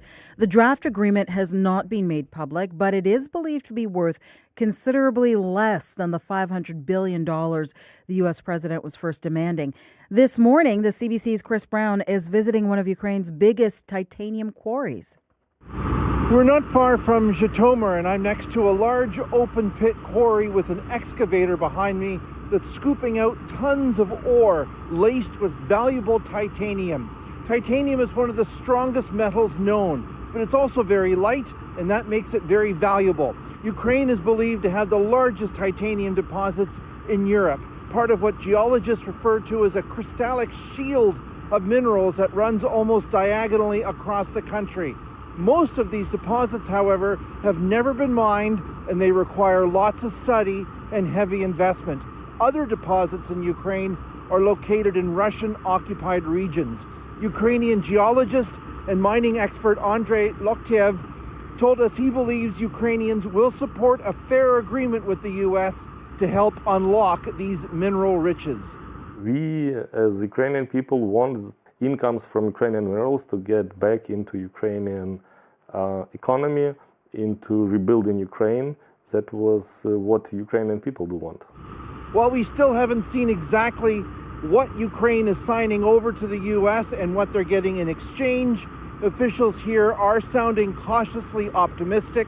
They stress that the U.S. has not committed to specific security guarantees for Ukraine and that this framework will not be the end of discussions. Chris Brown, CBC News, near Zhytomyr, Ukraine. Canadians are known for being polite, but in a Liberal leadership debate, well, yes, it seems so. That was a great debate. We have a real race. I would be ready to work with anyone to protect Canada. Half of the debate was the discussion of how we react to the Americans. The real debate, that's going to come in the election. The four people wanting to become Canada's next Prime Minister faced off again last night, this time in English. As Tom Perry reports, the candidates remain focused on their common enemies. Canadians are struggling. We need to help them make ends meet. There were a few sparks, but again, no fiery debate, as the four contenders for the Liberal leadership met for the second night in a row, this time in an English-language debate. We need to tackle poverty in this country. Former Government House Leader Karina Gould pressed her plan to improve social programs and work toward a universal basic income. Frank Baylis, a businessman and former MP, pledged to rein in spending and balance the country's books. And I'm going to bring fiscal discipline to Ottawa. And yes, we're going to have to stop running deficits. Mark Carney, the former governor of the Bank of Canada and Bank of England, says his focus will be on building homes and infrastructure, all while offering a middle-class tax cut. That's what's necessary to move this country forward from where we are today, which has become quite a weak position economically. But overshadowing all these plans and promises, the risk to Canada from U.S. President Donald Trump. He is the biggest economic menace our country and Canadians are facing. Former Deputy Prime Minister Chrystia Freeland says she has a plan, though on that she's not alone. All four contenders were united on one point, that Conservative leader Pierre Poilievre is the wrong choice for Canada and that they can best defend this country against Trump and his threats. Tom Perry, CBC News, Ottawa. Just like Canada, Mexico is waiting to see if the Trump administration will follow through on its tariff threats. It is also giving in to calls for border security and policing to stop cartels. But as Evan Dyer reports, Mexico's president is pushing back against some U.S. demands. We've got a good team, and the Mexicans have a good team. So we're gonna work on that, and I think we're gonna have something positive on that front fairly soon. Mexico is getting mixed messages. Secretary of State Marco Rubio sounds like Mexico could avoid the tariff. We're working on a plan with them so we can take care of their gun running problem, and they can help take care of the fentanyl problem. If Mexicans are unsure of their future, their economy isn't showing it. The peso remains strong, and their stock index has risen 7% since Trump's inauguration. Despite all the barking by Donald Trump, the markets are interpreting that her handling of the situation so far has been prudent, has been correct. Juan Carlos Baker was Mexico's deputy minister of trade during negotiations with the first Trump administration. He says President Claudia Sheinbaum has walked a fine line, defending Mexico's sovereignty, but also taking action against drug cartels. Some of the operations, seizures of drugs and other components, all of those are signals that the Mexican government is sending. We are taking your concerns seriously. Recent days have seen Mexico capture several senior members of the Sinaloa cartel, the biggest organization trafficking fentanyl into the U.S., recently declared a terrorist group by the U.S. and Canada.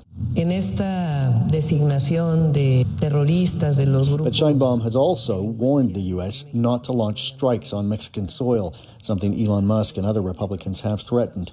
And Mexico is changing its constitution to make violations of its sovereignty a serious crime. Evan Dyer, CBC News, Ottawa. The Pope is still in hospital with double pneumonia. The Vatican says Pope Francis had another restful night in hospital in Rome. His condition is listed as critical, but Italian papers are reporting he is working. Pope Francis has been in hospital for nearly 2 weeks now. Vancouver's mayor says it's time to try something new in the downtown east side. For decades, the neighborhood has been a scene of colliding crises in British Columbia, including mental health challenges, homelessness, and the toxic drug crisis.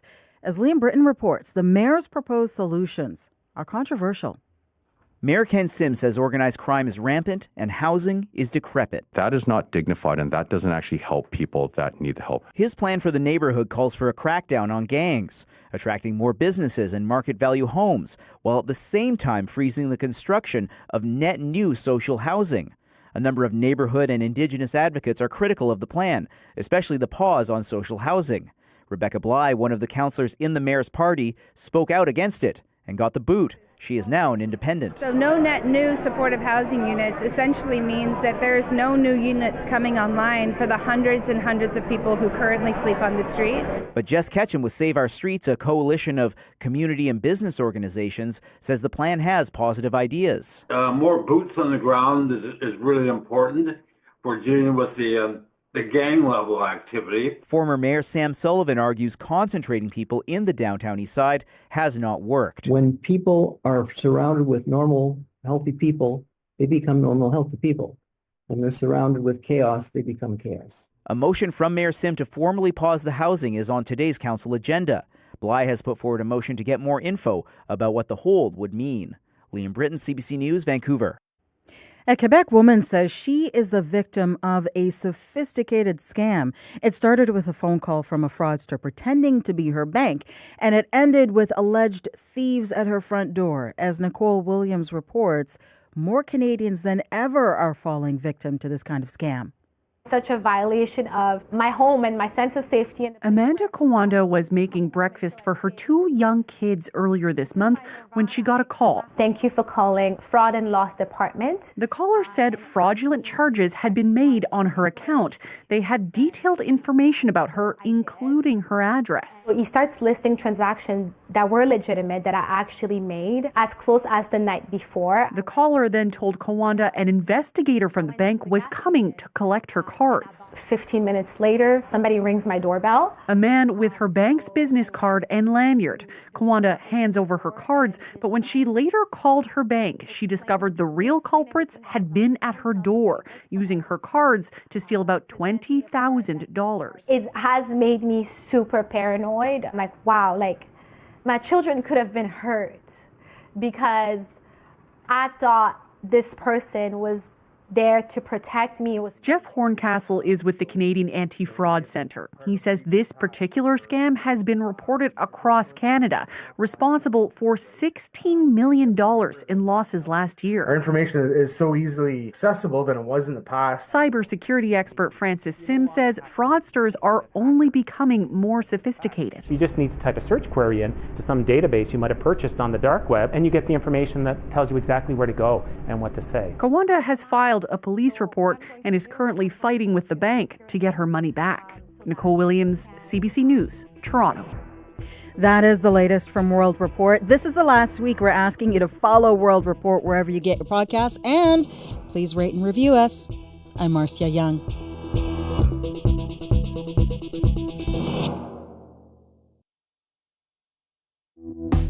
Good morning, Manitoba. I'm Marcy Marcusa. Thank you so much for joining us here on Information Radio on 89.3 FM, 990 AM on the app and YouTube. This is CBC. It is really mild out there once again in Winnipeg. It's -2. We're going to have a lot more melting today. Thanks for joining us on the show. A little bit slick underfoot, though, and we do have an issue in traffic around Steinbach to tell you about. So stay tuned for all of that coming up as we plug you into your morning. This hour on the program, in addition to that conversation, we're going to be talking about Pink Shirt Day. We're going to hear from students in Winnipeg about what they're seeing in schools and what they can do to help kids who are being bullied. In addition, people living in Winnipeg's North End say they're concerned about the high number of fires lately. Many of those fires are happening in older, vacant buildings. What is the solution? We're going to hear more about how people have been rallying to combat arson. And there was a special meeting last night held locally about it, so stay tuned. And in our ongoing series of stories looking at housing, we're going to talk more about some funding that is going to come the city's way. So in order for the city to get funding for the North End sewage treatment plant, you might have heard the city needs to improve more, quote, missing middle housing, end quote. But what does that term actually mean, middle housing? Coming up, we're going to learn more about that model and about why that term is now being used all across Canada. So stay tuned for that. Right now, let's go to Megan Ketchison, who's in for Heather Wells, and she has our live news headlines on this Wednesday morning. Hi, Meeks. Hello. Well, one region of Manitoba is experiencing a spike in new HIV cases. Swan Valley has counted more than 40 new diagnoses since October. A provincial health official says that's well above normal. And defense and security experts at the University of Manitoba have some encouraging words for Canadians concerned about Donald Trump's foreign policy. The U.S. recently voted against a United Nations motion to blame Russia for its invasion of Ukraine. Canada, meanwhile, supports Ukraine in its territorial integrity.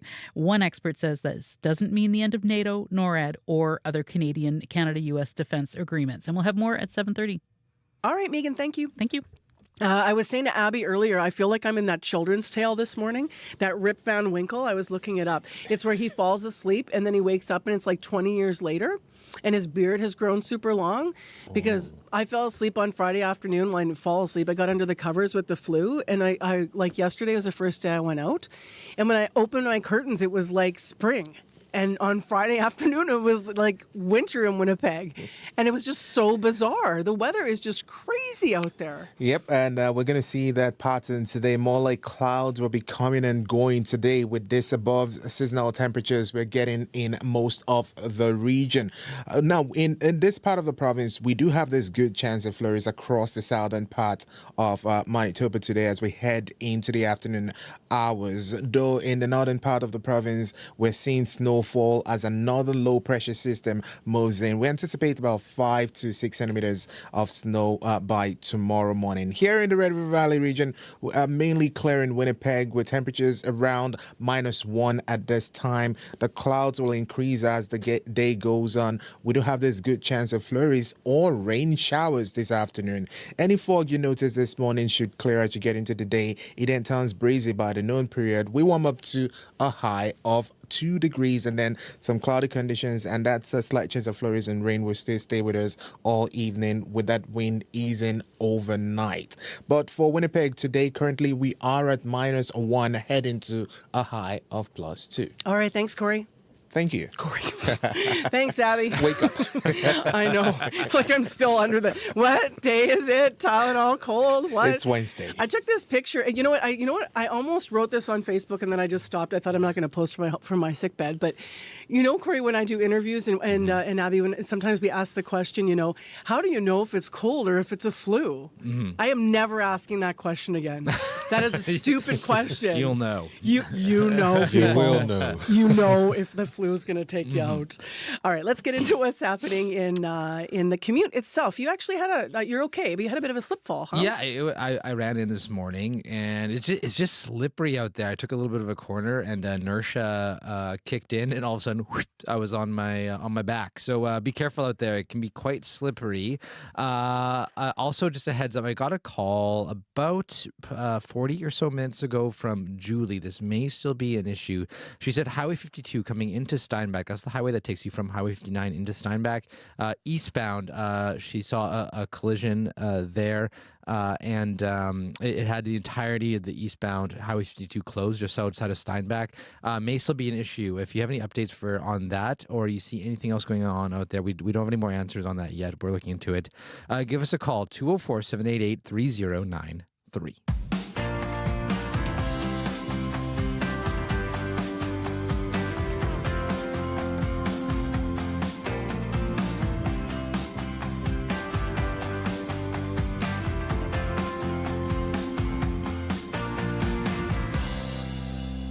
Well, as I mentioned last week, we did speak to City Councillor Brian Mays about the vote to apply for funding from the federal government to upgrade one of our water treatment plants, the big one, the North End treatment plant that has needed upgrades for decades. Now, in order to pay for this long overdue upgrades to the North End water sewage treatment plant, what we need to do is go through the Canada Housing Infrastructure Fund. Now, that has a lot of thresholds and requirements that the city needs to meet, and they've tied it together with the Housing Accelerator funding. And then we're talking about zoning zoning bylaw changes that we have to make to access the funding. I know it's a bit complicated, but stay with me here. Because one of the things that they've asked us to do is create more, quote, missing middle housing, end quote. And that is something that is on the books for Winnipeg. But some of you might be wondering what that means. I know that we were in our newsroom saying, because it came up the term over and over, what is that missing middle housing? Mandy Hansen knows what it is. She's principal at Insight Specialty Consulting in Lower Mainland, BC. She specializes in social housing and real estate, but she happens to be in Winnipeg today, and she joins us now. Good morning. Good morning. So first off, you're in Manitoba this week, so I feel like I should ask you, what have you noticed about the housing situation in Winnipeg so far? Well, it's been developed very much like most car-dependent communities pretty much across North America. You have a fairly dense central core, and the density drops off very sharply to a sea of single-family dwellings sprawling out in pretty much in all directions thereafter, and that's very typical of post-World War II development. And when you think about the term then missing middle, what does that actually mean, and how could that address maybe some of the gap that you're sort of describing that we have in our city? Well, missing middle really is every form of housing that falls between a single family dwelling and an apartment building. So pretty much everything in the middle. So duplexes, fourplexes, row houses, townhouses, carriage houses, anything that densifies neighborhoods kind of bridges that gap between the single family dwelling and the apartment building. It's important in communities so that people have more choice as to where they want to live. There's more housing stock being introduced to existing neighborhoods, and so that it does, by virtue of increasing supply and reducing housing size, because generally those units are smaller, you increase affordability and you increase access to housing in existing neighborhoods. In existing neighborhoods, because the buildings are already there generally, and maybe they just haven't been identified, or are we talking about new builds of this size? Usually new builds. It would be existing housing that has reached its end of life, as housing often does, and they get replaced with, you have one single family dwelling, it gets replaced with a duplex or a fourplex, or you have a string of single family dwellings that get replaced with a series of townhouses. Are there cities like ours that would also have been built around, very much built for cars, that have seen missing middle, an increase in the missing middle housing help with that, to sort of fill in those spots where we could otherwise end up being that big donut? Absolutely. It's coming. It's not as common yet, just because it's gaining momentum generally across North America. I spend a lot of time in Kelowna, BC. They've had a really big push for more of that missing middle. They actually did a blanket rezoning of a big swath of their downtown area, and you're seeing like single family dwelling after single family dwelling being replaced with fourplexes and sixplexes. It works in Kelowna because the math works. The land cost is relatively cheap, and it's really the development process is really easy. But that's one city that's seen a lot of success in creating that missing middle housing. This might sound silly, but why is it called missing middle?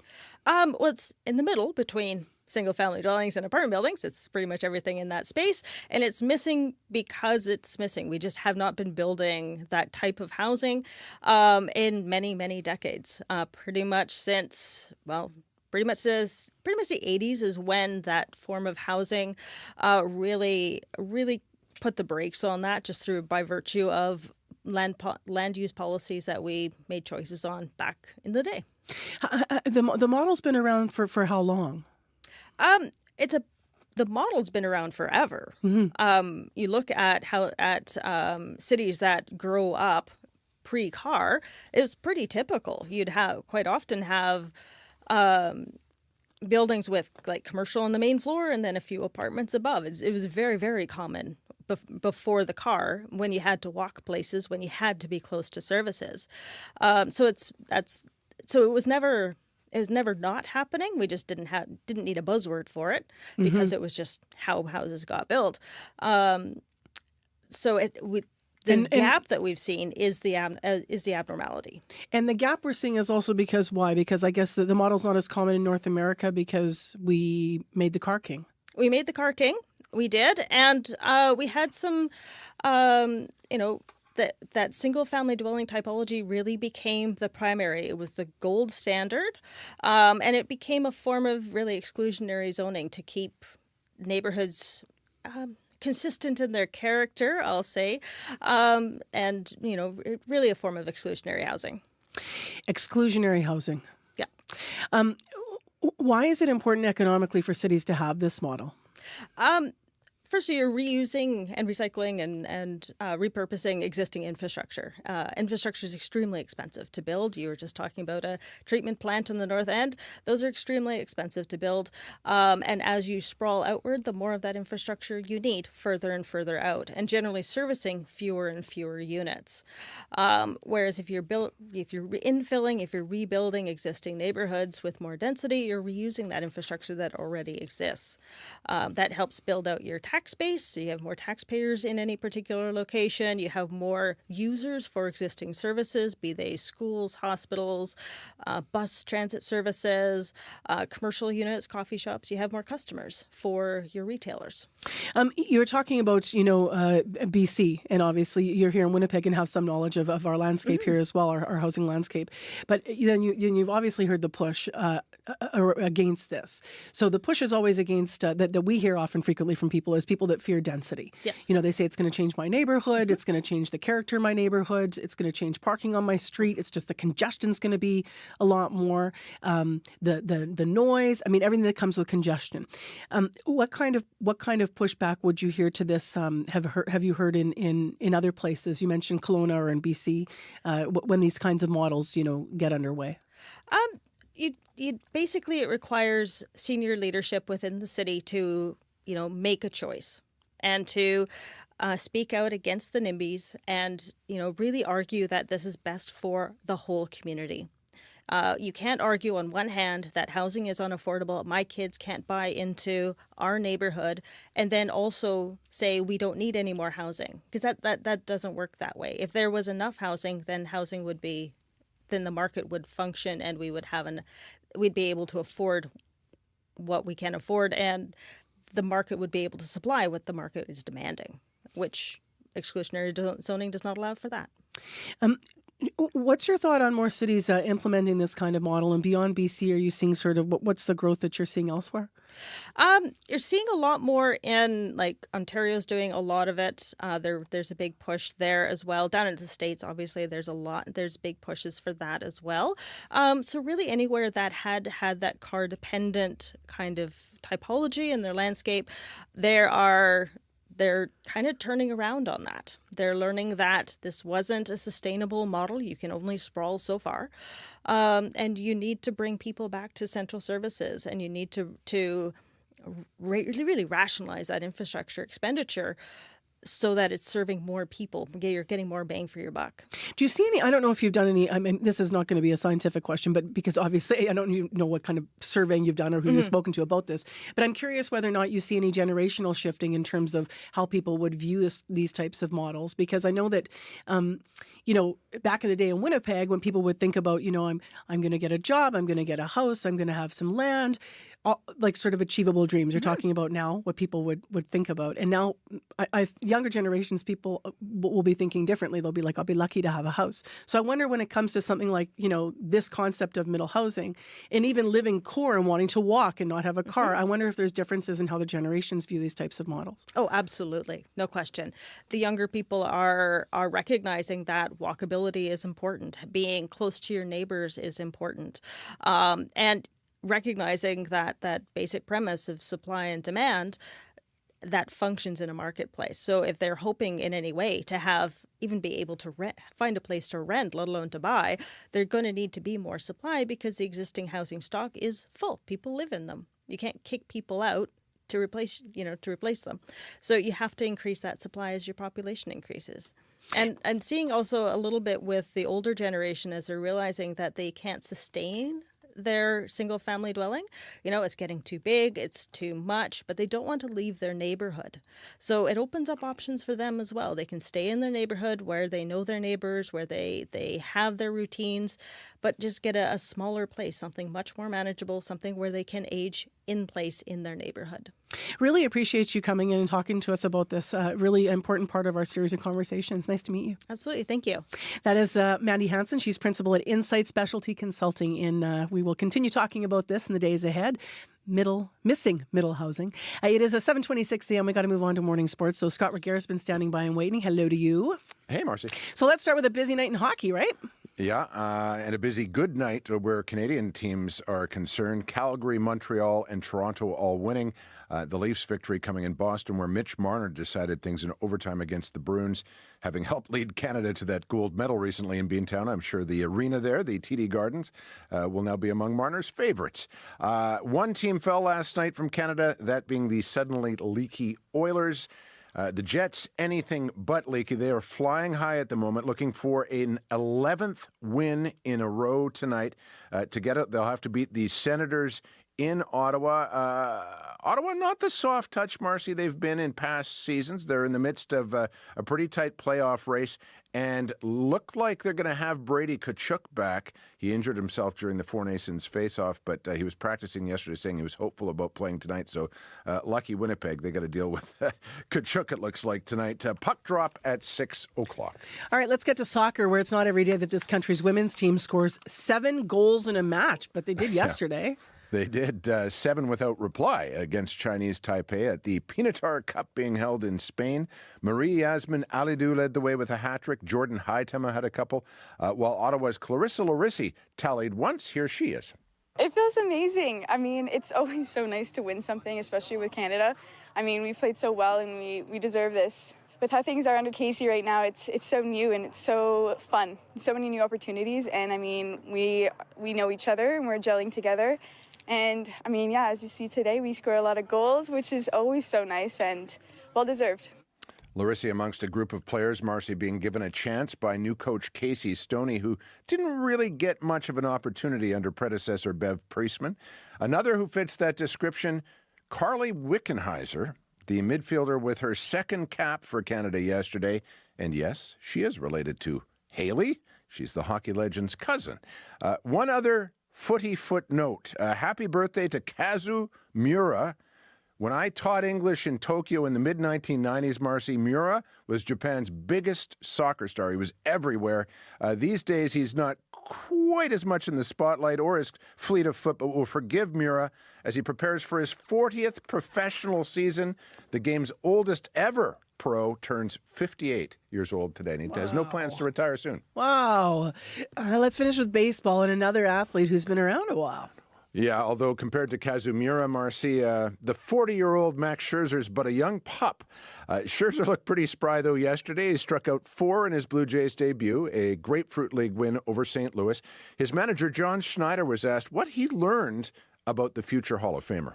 Nothing really in the first. We kind of realized on the fly he doesn't really like giving high fives on the way in the first. So I learned from others that went for it and didn't get a response. So I kind of just tucked back in the dugout and went about my day and then made the adjustment after the second. You got to be agile, you know, got to be agile. Good call, Coach. Asked why he chose the Jays in free agency, Scherzer says because they gave him a chance to compete and to win. Well, so far so good in spring training. Toronto is undefeated through 3 games. I'm going to trumpet that while I can. You do that, man. Talk to you tomorrow. Says the Red Sox fan. you live your best life, Blue Jays fan, right? I got it. I heard it. Take care. You too. That is Scott Regehr with Morning Sports.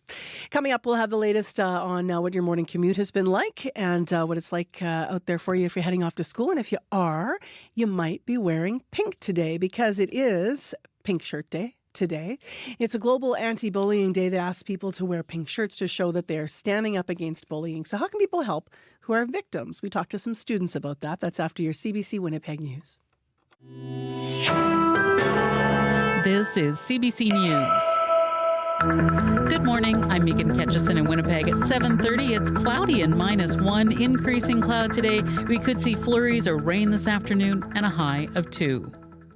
The number of new HIV cases in Swan Valley is soaring. Since October of last year, more than 40 cases were reported in that region alone. That's roughly the same number of new HIV cases recorded in Prairie Mountain Health in all of last year. Only 6 new cases were identified in Prairie Mountain in 2022. Dr. Brent Rusin is Manitoba's Chief Provincial Public Health Officer.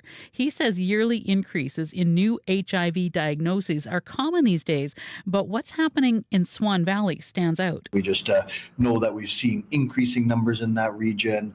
We know that just like in Manitoba, we're seeing a significant amount of that transmission related to injection drug use. Rusin says the province has reacted to the new spike in cases with an outbreak-like response. It's increasing access to testing and asks close contacts of those who have been newly diagnosed to get tested. Winnipeggers are raising money for a local man who was severely injured by an explosion in Hawaii last week. Darren Stevenson was one of 7 people hurt in a blast at Beachside Resort in Maui on Thursday. Randy Van de Mosler was vacationing with Stevenson but returned to Winnipeg days before the explosion. He was shocked when he heard what happened. It's like out of a movie. We were horrified. We were in shock. We can't believe that would actually happen to someone we know. The severity of the injuries is they're very bad, and they're not sure how long the recovery will be, but we're looking at months to a year. Van de Mosler has started a GoFundMe for his friend. Stevenson remains in a trauma ward at a Honolulu hospital with severe burns and fractures. Maui police say witnesses report a possible grill malfunction before the incident. The cause is still under investigation. Defense and security experts at the University of Manitoba have some encouraging words for Canadians concerned about Donald Trump's foreign policy. The U.S. recently voted against a United Nations motion to blame Russia for its invasion of Ukraine. Canada, meanwhile, supports Ukraine's territorial integrity. Senior scholar James Ferguson says this disjunction doesn't mean the end of NATO, NORAD, or any other Canada-U.S. defense agreement. I don't think we're at the stage of a complete realignment.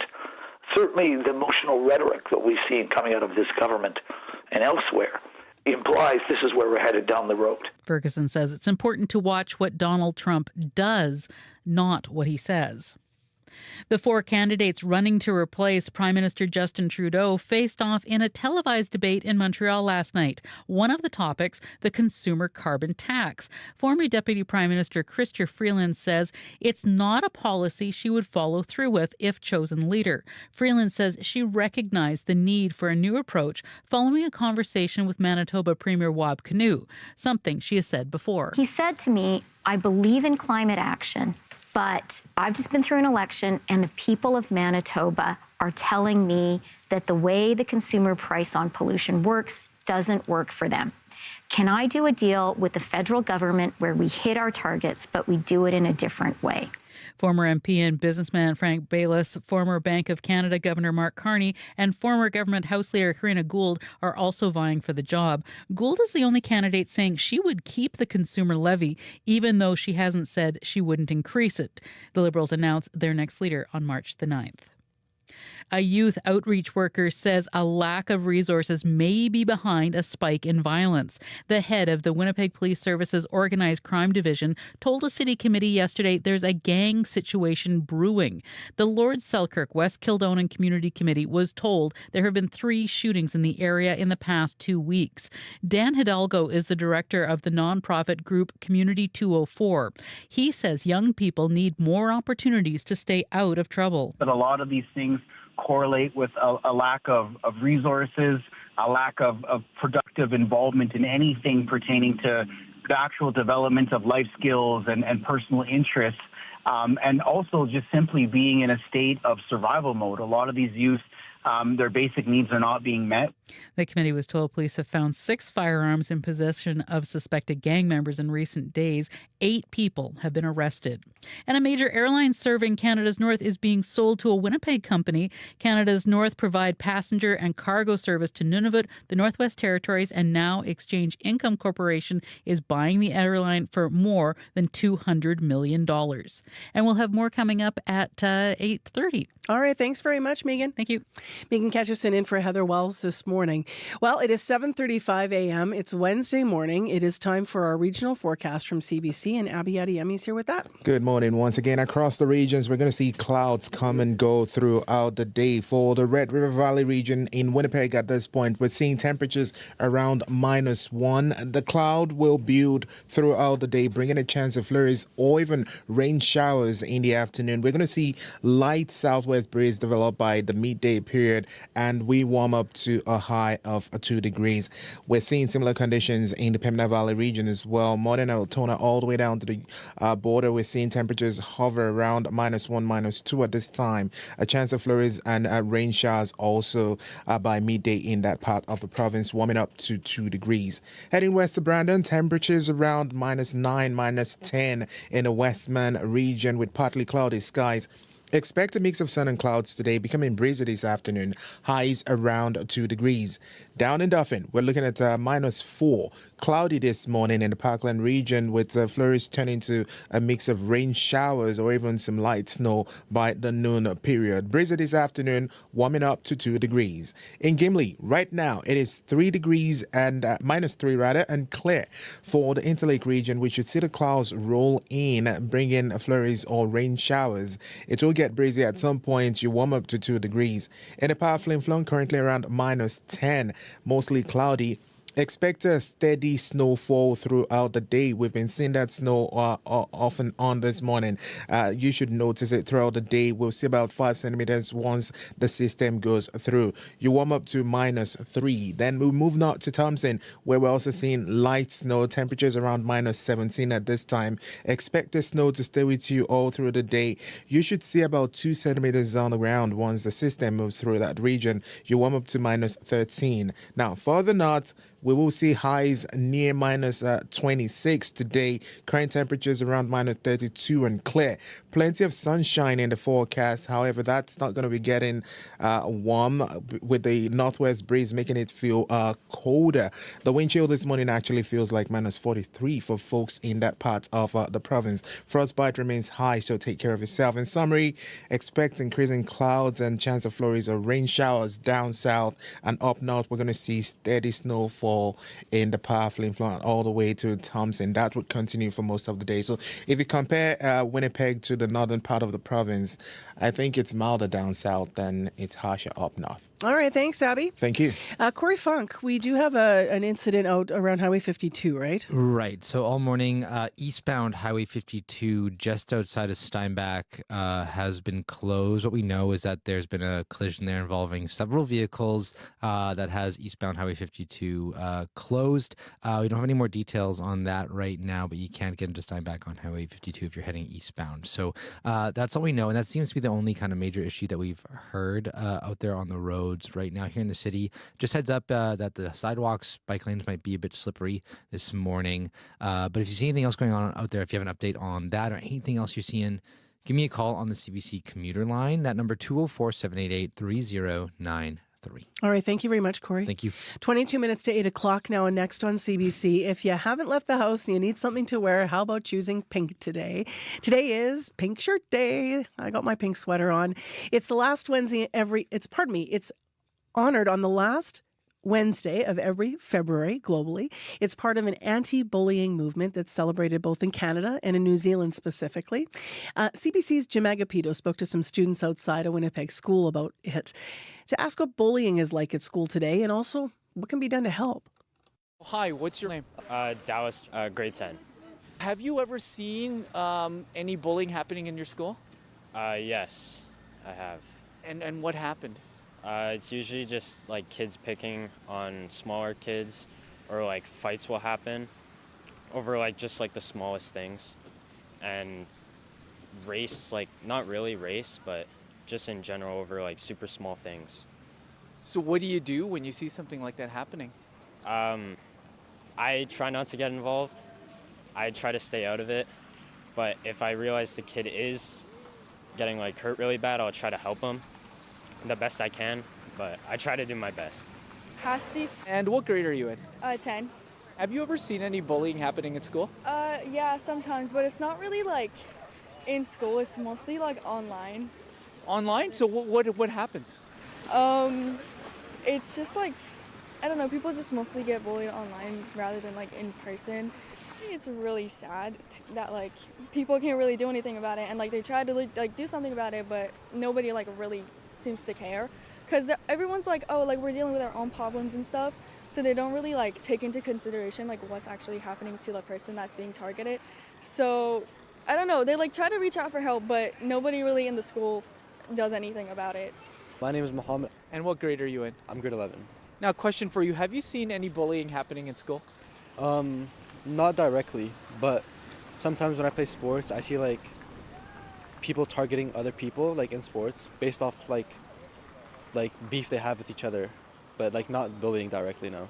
So what do you do when you see that happening? Well, I try to separate it, but there's times where like if two people are like fighting or like against each other, then you can't really do much if like they're like fighting like in that moment. So my name's Madeline. I'm in grade 11. Have you seen any bullying happening in school? I don't know if I would say I've seen like actual bullying, but I think people do like sort of make fun of people in like joking matters kind of, but obviously like the person who's getting made fun of won't always take it as the joke that the person is trying to make. So what do you do when you see that happening? I'm kind of a bystander type person. I'm not like confident enough to like stop someone. But I wouldn't say like people, I feel like in these like days, people don't make fun of people to their face that much. It's kind of always like behind their backs, like just with their friends. And what about online? Do you see it happen online? Honestly, not that often, especially with this school. There has been other schools where there has been a lot of online bullying. But I wouldn't say I've seen that much online bullying like from our school. What do you do to help a friend that might experience that? I don't know, I just mostly like comfort them and stuff, and I try to like resolve the situation somehow by like not kind of making it worse. But most of the time we just like leave it alone because we don't want to like really interact with people like that. How can we help people, that might be experiencing bullying to make sure it doesn't happen? Like give them a place to talk to, like a person to talk to, and like a safe environment just to like be able to open up to other people. What can people do to make sure that bullying doesn't happen? Just be kind to each other and like try not to judge people. So what should kids do? If they're experiencing that, what should they do? Just try to not push the other person too far and don't get other people involved. Just like stand your ground and ask for help if you need help. That was CBC's Jim Agapito getting some very good advice from some high school students in Winnipeg about how they deal with bullying. If you want to weigh in, 788-3205, or let us know what your school's doing today for Pink Shirt Day. They're pesky, a pain in the neck, and sometimes a pain in your pockets. Today, we open the phone lines to talk about how easy or hard it's been to report potholes. The City of Winnipeg joins us to answer your questions. Phone lines open just after the 3 o'clock world this hour. But if you can't join us live, call our listener line 204-788-3663, 204-788-3663. Join us for our call-in portion of the program about potholes just after the 3 o'clock world this hour. All right, this afternoon, live call-in on potholes, right when you're going to be hitting them. Put it on the speed dial safely. It is 7:44 a.m. There's going to be even more opening up today with this weather, right? -2 and a high today of 2 above, and increasing clouds, 60% chance of flurries or rain this afternoon in our forecast. It is fully looking like spring out there. What a difference a week makes. It's just incredible. Still ahead on the program today after 8 o'clock. Although Trump's tariffs have not come into effect officially yet, Winnipeg businesses say the uncertainty surrounding the tariff threat has been enough to send their finances into a tailspin. Now, that's according to a new survey that we will take a closer look at in the next hour of the show. It is a small survey. It's not fully representative of the full diversity of every business across Manitoba, but it's enough to get us talking here, and we're going to do that when we have the president of the Winnipeg Chamber of Commerce joining us after 8 o'clock to talk about some of these concerns. So that's coming up live here on Information Radio. I'm Marcy Marcusa with our team here at the show. Kevin and Corey and Abby behind the glass. Megan Ketchison is in our news center this morning. And a bit of music now from Diaphane. Her song, Solid Gold, reads like a map of things to do in Winnipeg, from tourist attractions to late night haunts. See how many you can name or how many you've visited. This is Solid Gold on CBC.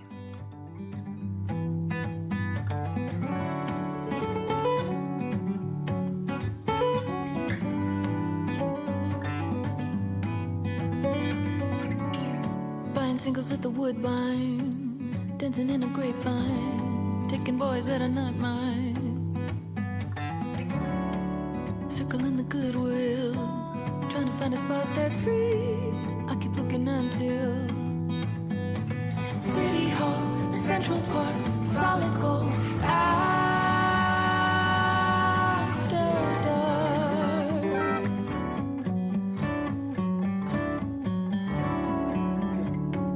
Running every stop sign, trying to make the garbage hill climb. Red wine by the riverside. Cross the bridge when we get there. Maybe climb the fire escape. Anything to get away. City Hall, Central Park, Solid Gold. After dark.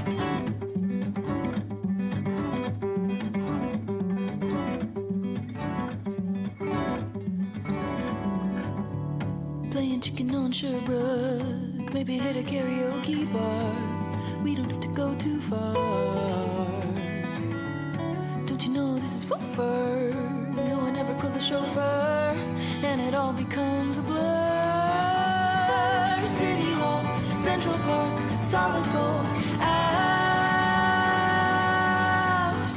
dark. City Hall, Central Park, Solid Gold.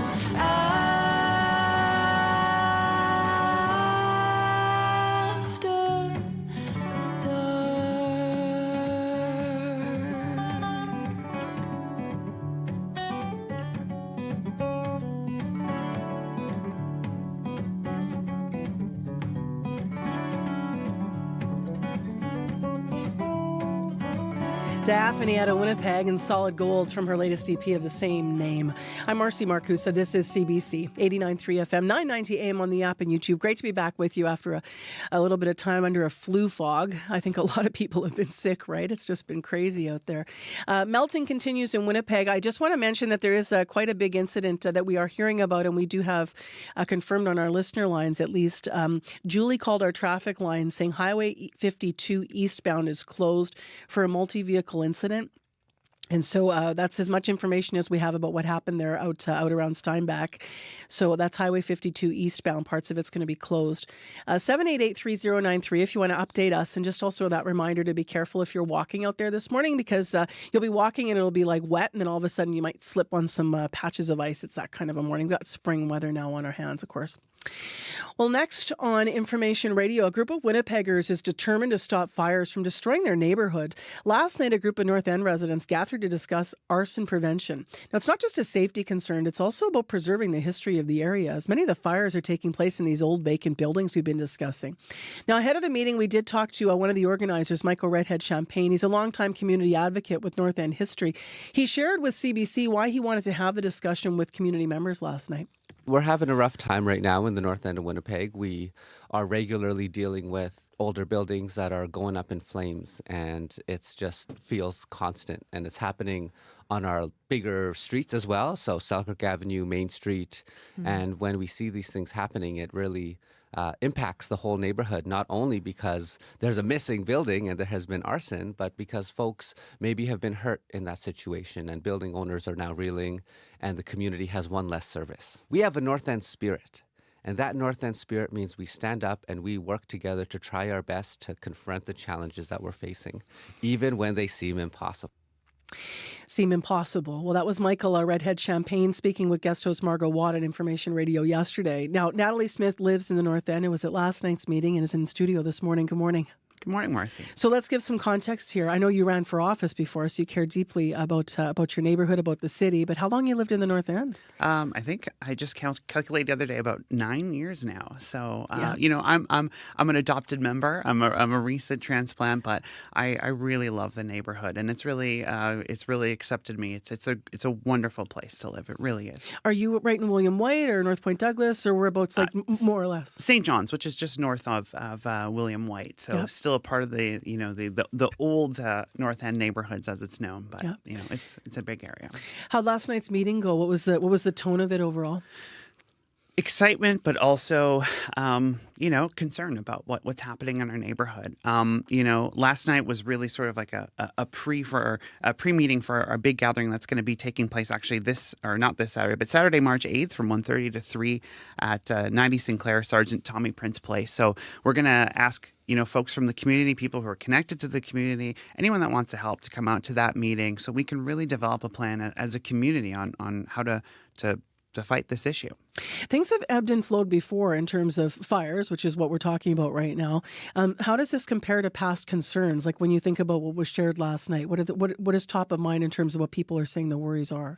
Well, obviously, the main worry is the fact that like you mentioned, this ebbs and flows, and it's a serious problem right now. We heard from some folks who are very concerned about, what this means for future development plans in the neighborhood, and maybe what this looks like for folks that are, wanting to stay in the neighborhood, but are maybe a little concerned too. Things like this really do have potential to really break the fabric of our community, but we're also a very strong and resilient community, and we are going to bounce back. And we've got some really great ideas already. We've got some great panelists lined up. We're going to have some food the North End way, and then we're gonna actually sit down and we're gonna chat with each other. We're gonna figure out some plans, and we're gonna hold each other accountable to those plans as well. Last night, about how many people were at the meeting? I think we had about 12. So small group to start building on what you hope will be bigger group. Exactly. Yeah. What are some of the ideas already about how to, what either might be underlying problems that are leading to what you're seeing in your neighborhood, or what some of the solutions could be? Well, a really great example is something that's been highlighted throughout media in Winnipeg, and that's the work of the William White Neighborhood Association. And, Daryl Warren, of course, is a part of that Bloomberg project, and they've done some fantastic work. I've worked closely with them to try and emulate that in the St. John's neighborhood, and there's fantastic folks working throughout, North Point Douglas and all the other neighborhoods as well. Like I said, we have a really deep history of being resilient in the North End, and like as frustrating as the situation is, we know that there's some really good things that are going to come out of this. We're going to really build back as a community, and we're going to just persevere, because that's what the North End spirit is about.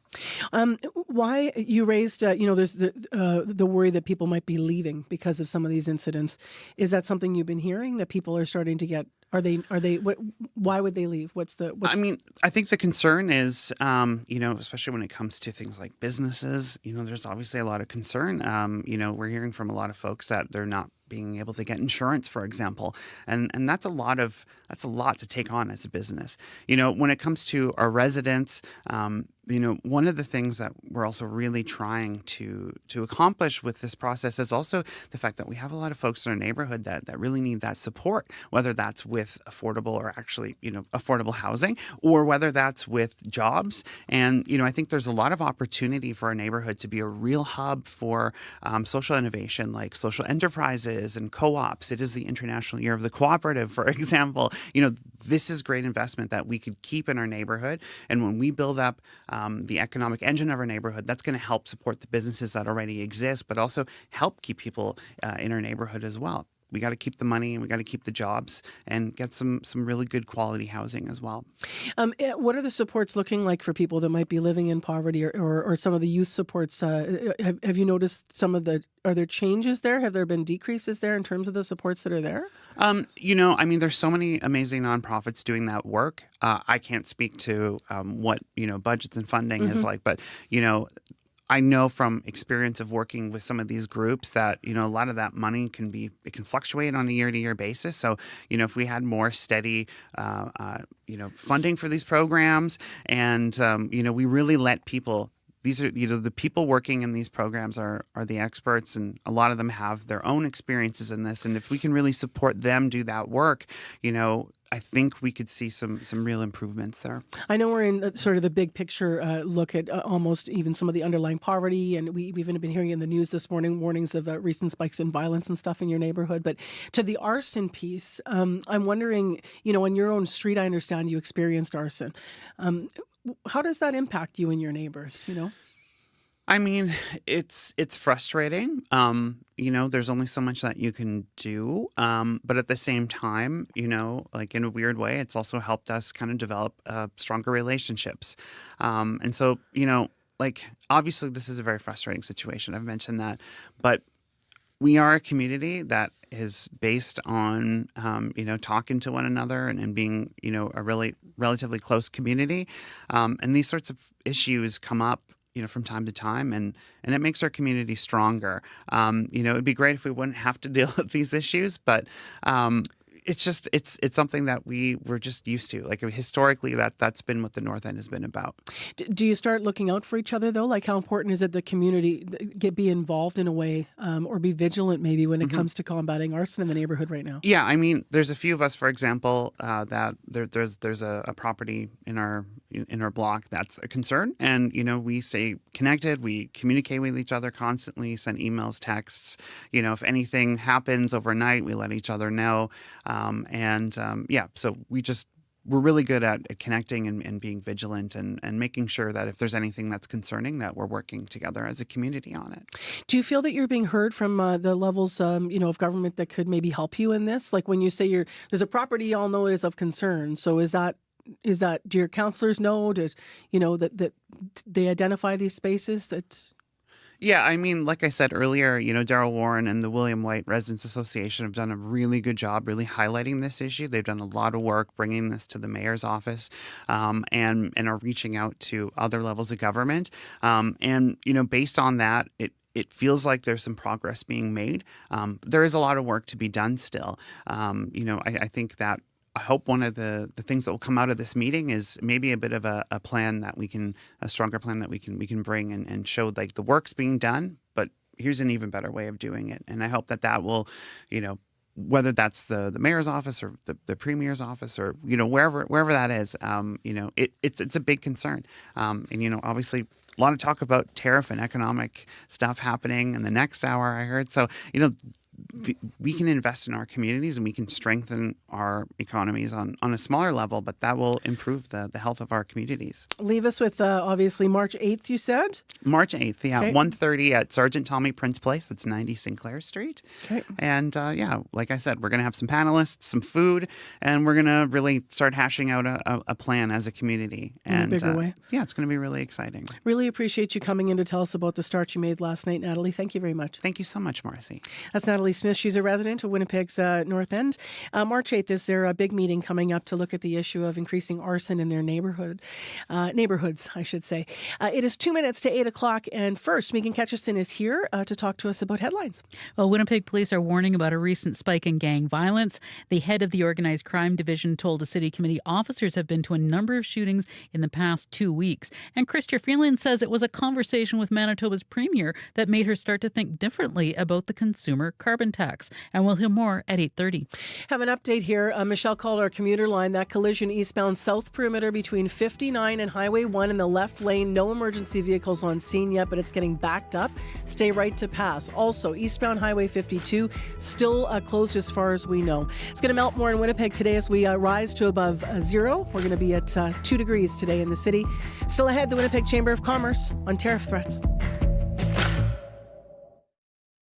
Today on Q with Tom Power. For nearly 30 years, Sum 41 have been one of Canada's most beloved bands. Now in 2025, they're calling it a career. The band's lead singer and songwriter Derek Whibley will be here to talk about the band's journey, his rise to stardom, and his struggles with self-destruction.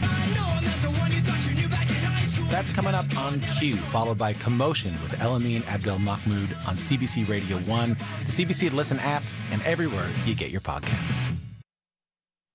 The CBC News is next. Coming up in half an hour, it's The Current with Matt Galloway. They've been caught watching a movie or a soccer game. Distracted drivers injure and kill more people in Canada than impaired driving, and police are cracking down. One mother whose daughter died while looking at her phone, coming up on The Current. This is World Report. Good morning. I'm Marcia Young. A rare minerals deal between the U.S. and Ukraine appears to be going ahead, but it is being met with mixed reaction. Steve Fish teaches at UC Berkeley. For the United States to try to extract $500 billion in mineral resources from Ukraine after giving Ukraine about $60 billion in aid is an absolute absurdity. Ukraine's president is heading to the White House on Friday, and U.S. President Donald Trump says Volodymyr Zelensky has agreed to a draft deal. It will reportedly allow U.S. military aid to continue to flow so Ukraine can keep defending itself against Russia. Yuri Sak advises Ukraine's Minister of Strategic Industries. We'll still need to talk about the security guarantees, because I would like to stress that there's no point in signing any deal on critical minerals if Russians can reinvade 1 month after the signing of this deal. The draft deal follows days of intense negotiations. At first, Trump was pushing for a deal worth more than $500 billion. This draft deal is said to be worth considerably less. As of today, Liberals can vote in their party's leadership race. Mark Carney, Chrystia Freeland, Karina Gould, and Frank Baylis are all running to replace the Prime Minister. Last night, they tried to win over voters at the English language debate. Janice McGregor is in our parliamentary bureau with details. And Janice, a lot of policy was covered in this debate, but one issue did stand out above the rest. Tell us about that. Marcia, the Liberal comeback in public opinion polling really took off when Donald Trump began threatening Canada's sovereignty. So organizers for last night's debate made sure the candidates focused the most time on the crisis that's dominating the political agenda. Our sovereignty is not negotiable. Canada is not for sale. We are going to stand with all Canadians. We will never, ever be part of the United States in any way, shape, or form. Men like Donald Trump have always underestimated leaders like me, and that's their mistake. This is a shakedown. We have an agreement. The problem we have is he's not respecting the agreement. All four candidates agreed that defense spending has to go up now that American support is no longer a given. But differences emerged over how quickly that could rise. Mark Carney took some heat for suggesting that NATO's 2% target couldn't be met until 2030. Frank Baylis agreed with him. Gould and Freeland, however, said the target could be reached by 2027. Karina Gould suggested increasing military salaries, appointing a procurement czar. Chrystia Freeland said none of them should want to be the leader asleep at the wheel who wasn't defending Canada. So was the English debate any more fiery than the French one? We did see some pointier attacks, particularly from Karina Gould. She had several goes at Carney last night, the perceived frontrunner, including his plan to cut not only the consumer carbon tax, but the rebate checks that go along with it, casting doubt on whether families would really be better off. With respect to Mark and the middle class tax cut, the math just doesn't add up. And if you don't have a plan for those checks, then we don't have a plan for affordability. After the debate, Gould denied that she was criticizing Carney's policies in particular, but Liberals need to make sure whoever wins is ready, she said, because the Conservative Bloc and NDP leaders aren't going to be nearly as nice as she was. All right. Thank you, Janice. You're welcome. The CBC's Janice McGregor in Ottawa. The outgoing Premier of Newfoundland and Labrador says his replacement needs to be someone who's ready for a fight. Andrew Furey shocked many yesterday, announcing he's leaving politics. He's been a big part of Canada's response to U.S. tariffs and the threat. As Malone Mullen reports, Furey says it is time for someone else to stand up to the U.S. president. I mean, it's clear, right? Like, the guy's cracked. Andrew Furey spent the last several weeks on fire, slamming U.S. President Donald Trump and leading his province to a historic energy deal with Quebec. Even those in Furey's own caucus say they didn't see his resignation coming, especially as the premier rose to meet Trump's rhetoric with choice words of his own. We're looking at 4 years of erratic, crazy bonker behavior by the President of the United States. Fury says he wasn't scared off by Trump. Instead, he's returning to medicine and family life, telling reporters he timed his resignation to benefit the province. It's still several months before a mandatory fall election, allowing time for someone else to fully dig in and hold on for the ride. That is going to be pervasive, and it's going to be consistent, and it will last the full 4 years. Not everyone is convinced Fury made the right call. Provincial NDP leader Jim Dinn. I don't know if there is a good time right now in any way, shape, or form. But Fury's logic and his timing make sense to political scientist Alex Marland, who says if you're not all in, step aside. Somebody who's as erratic as the President of the United States is, you need somebody who can really, be very calm at the helm. Fury will remain on as premier while the Liberals elect a new leader. After that, for a surgeon who always said he never wanted to stay in politics, it's back to the operating room. Malone Mullen, CBC News, St. John's. U.S. President Donald Trump is about to convene his first cabinet meeting since his return to office. It will include unelected billionaire Elon Musk. He hasn't been confirmed by Congress, but he will get to join a room full of government officials. The CBC's Cameron McIntosh joins me now from Washington. And Cam, is this a controversial decision?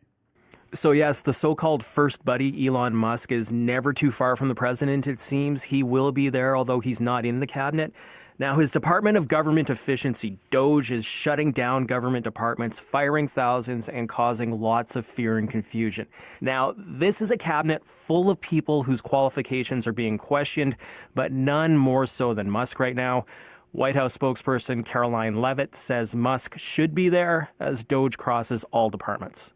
Elon, considering he is working alongside the president and our cabinet secretaries, will be in attendance tomorrow just to talk about DOGE's efforts and how all of the cabinet secretaries are identifying waste, fraud, and abuse at their respective agencies. Now, while Musk is overseeing DOGE, the White House says he's not actually running it day to day, but Musk is certainly the face of it. House Republicans narrowly passed a budget bill last night. What can you tell us about that? So Speaker Mike Johnson was able to turn some Republican holdouts at the last minute to pass a budget plan that includes $4.5 trillion in tax cuts and another $2 trillion reduction in federal spending over a decade. Now, the Democrats are criticizing this, saying these are cuts mostly for the wealthy and will hurt government-funded programs like Medicaid. And there's bitter debate within the Republican Party on where these cuts should actually come from. Last night, the vote was almost lost when a group of Republicans pushing for even deeper cuts revolted. Johnson got them back on side, at least for now, but we'll have to do the same in the Senate. Thank you, Cam. My pleasure. The CBC is Cameron McIntosh in Washington. Vancouver's mayor says it is time to try something new in the downtown east side. For decades, the neighborhood has been a scene of colliding crises in British Columbia, including mental health challenges, homelessness, and the toxic drug crisis. As Liam Britton reports, the mayor's proposed solutions are facing a backlash.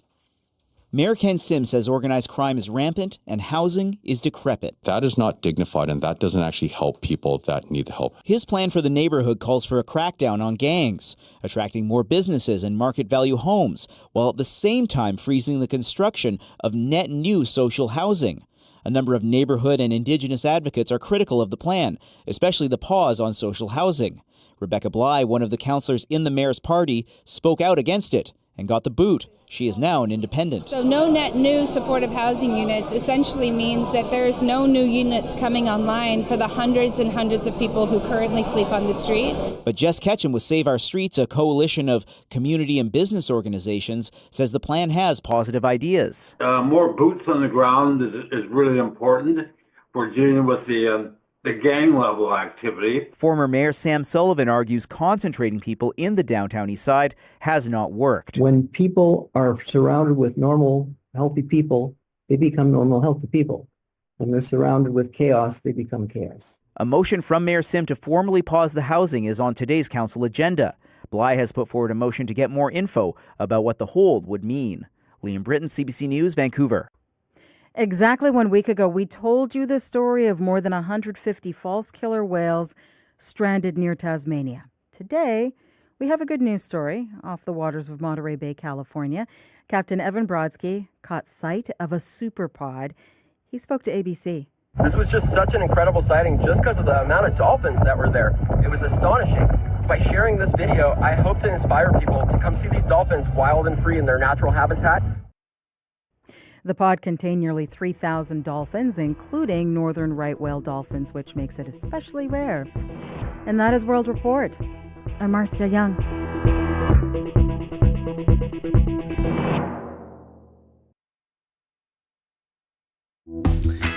Good morning, Manitoba. I'm Marcy Marcusa. This is Information Radio. We're live in downtown Winnipeg on 89.3 FM, 990 AM on that app and YouTube.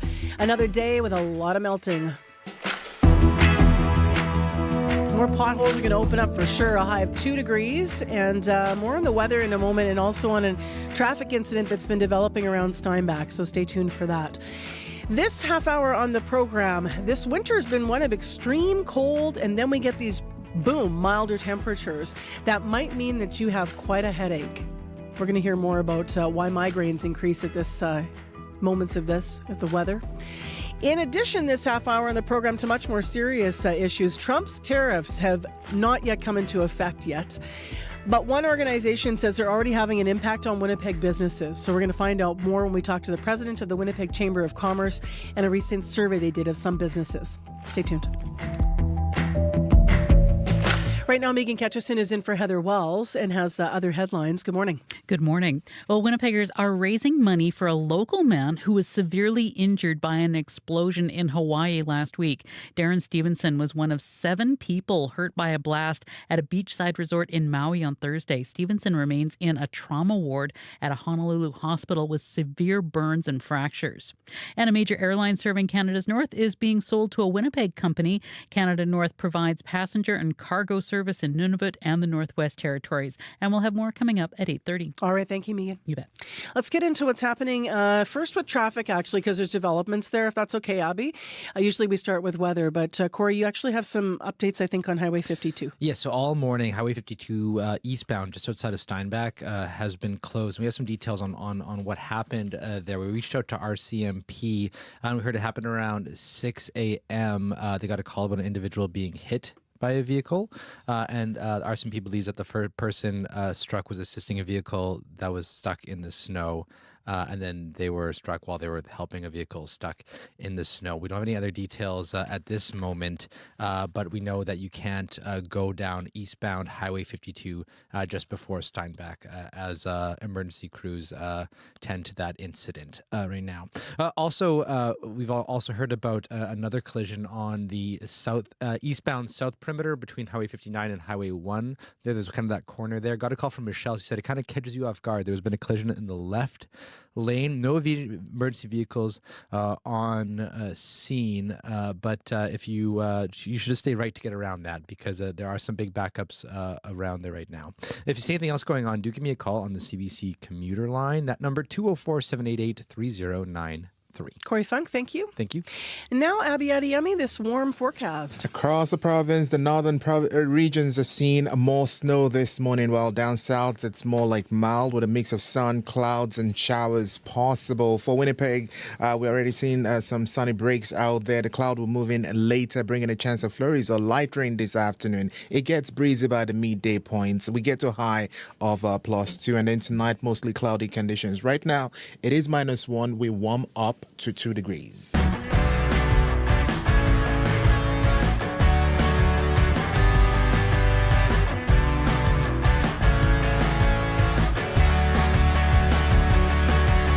Well, the weather's not the only thing heating up. So are the concerns as we inch closer to March 4th. We're inside a week now, and we're going to know what is going to be happening, because the big question is, will he or won't he? Donald Trump, the president of the United States, will he or won't he put these tariffs into place? Questions that businesses all across Canada have been grappling with as Trump continues to send mixed messages about tariffs. Now, at the start of the month, the Winnipeg Chamber of Commerce checked in with businesses that it represents. It wanted to find out how local entrepreneurs feel about the threat of American tariffs. It sent out a survey. They had 116 businesses respond. Of course, that doesn't represent the full diversity of businesses in the city and may skew to small and medium businesses, but still, 116 responded and their message was clear. They are stressed, not only about Trump's tariffs, but about uncertainty overall, about when they'll happen. And that's enough to have a huge impact already. Lauren Remelard's here to explain. The CEO and president of the Chamber of Commerce is with us via Zoom. Hi there, Lauren. Good morning, Marcy. So tell me a little bit more about what you heard from these businesses that responded. Well, what we heard was we've been saying for a while that there's significant uncertainty as a result of the threat of tariffs and that there's a cost to that uncertainty. What the survey uncovered was quantifying what we mean by that uncertainty and the impact that it's having. The fact is 62% of those participating in the survey indicated that the threat of tariffs, even before we even know what they are, has already had an impact on their operations. And on top of that, 48% said the threat of Canada retaliating against U.S. tariffs has already, just that threat has already had an impact on their business operations as well. So many businesses, that uncertainty is causing havoc in the minds of many business leaders. Had an impact how already?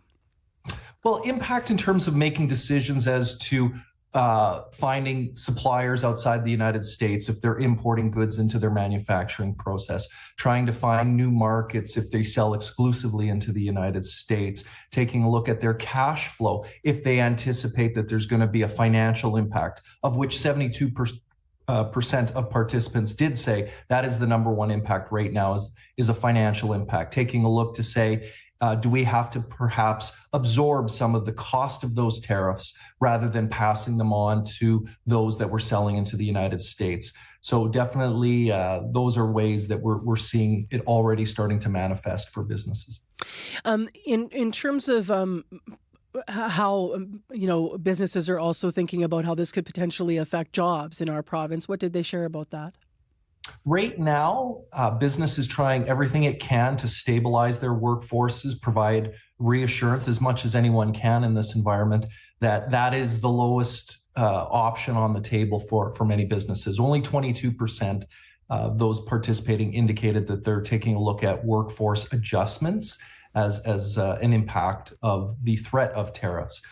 Unfortunately, we know that should this trade conflict escalate and become a prolonged dispute, businesses are going to take a look at workforce and saying, especially if they've lost market share in the United States and are not selling like they were previously, there is going to be some workforce adjustments and impacts.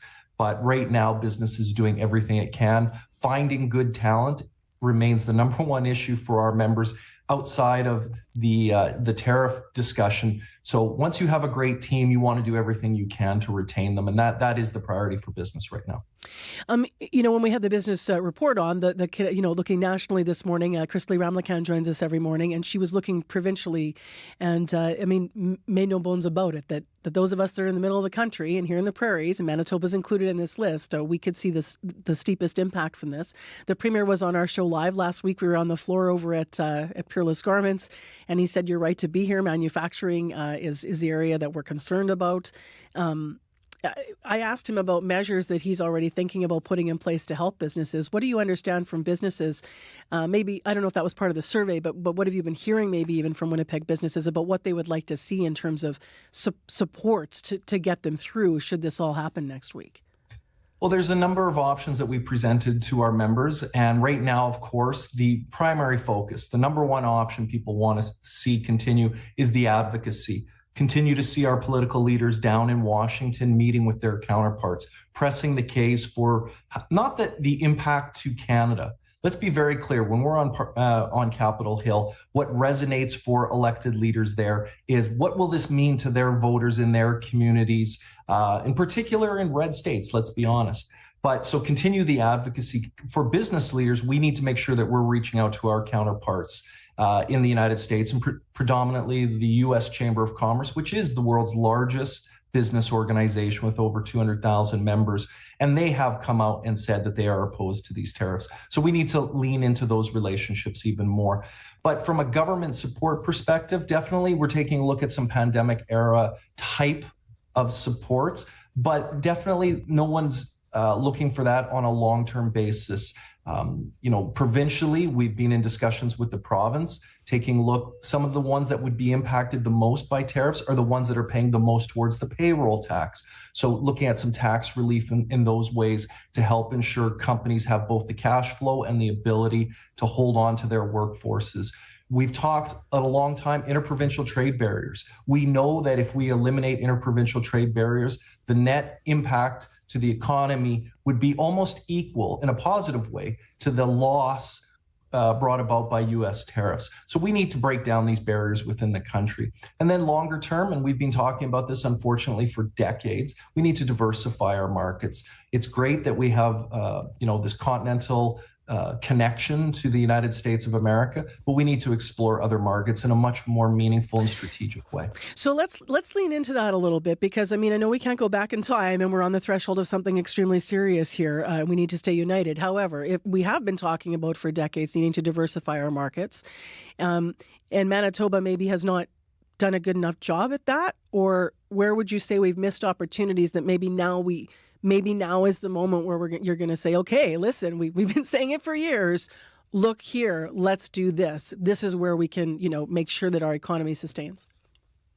Well, I think what we've seen is there's always been an understanding that the best thing we can do is to diversify our markets. You never want to put, quote, all your eggs in one basket. But the reality is when you have a land connection to the United States that makes movement of people and goods as easy as possible. There is just a border, but we've got rail, air, ports, other ways that we are connecting with the largest economy. That's a gravitational pull and logistics benefit that's very hard to overcome. It makes it much more difficult to look at other markets and say it's cost effective to go there. So we do need to acknowledge that when you're beside the largest market in the world, it is really a gravitational pull. But one of the things definitely this is bringing about is a recognition that you can't take that for granted. You need to make sure that we're diversifying. I think this crisis will help push us towards where we need to be, leaning into more of the relationships that we have in Europe, in the Commonwealth. To the federal government's credit, over the last number of years, we've seen significant signing of free trade agreements in Asia Pacific, in the European Union. We need, as a business community and as a collective with government, to be able to start really leaning into that. But that's going to take time. And unfortunately, time's not on our side right now. I understand almost half the businesses that responded to your survey have said they haven't taken action yet. Can you tell me a little bit more about that? Well, we know that should tariffs come about, the first sectors to really be impacted are going to be the manufacturing, the transportation, logistics, warehousing type of industries and sectors. What you're seeing is 43% saying that they're unsure, haven't really taken any action yet, really reflects those industries that I would suggest are secondary and tertiary areas of impact. So for example, should the tariffs continue for a prolonged period of time, you're going to start seeing potentially some layoffs. And then with that, you start to see diminishing consumer confidence as people start to worry about their disposable income, their economic security. They're not spending on things like restaurants. They're not going out to the theater and movies like they used to. They're not taking vacations because they're concerned about their economic security. And that's why I think when we talk about those secondary industries, retail, hospitality, and others, that's where they're waiting to see what's going to be the initial impact to those the primary industries and sectors, and then seeing what that's going to do for consumer confidence. So it's not that those 43% haven't been paying attention or not thinking that it's going to impact them. They're waiting to see what it will do ultimately to consumer confidence. Anything to add, Lauren, that I haven't asked about? And obviously this won't be the last time we talk in the next week. No, you know what? This is the worst thing that we can do is, should we get to the other side of this and we avoid tariffs or they're eliminated after being implemented, we can't go back to status quo. And I think that's been too often What we've done in this country is, we made it. We got through the crisis. Well, when we get to the other side, let's make sure we're still focused on removing those interprovincial trade barriers, investing in things that enhance productivity, and do the things that we should have been doing regardless of whether President Trump won the White House and has been threatening tariffs. Appreciate your time today. Thank you. Thank you. That's Lauren Remillard, CEO and President of the Winnipeg Chamber of Commerce. They're pesky, a pain in the neck, and sometimes a pain in your pockets.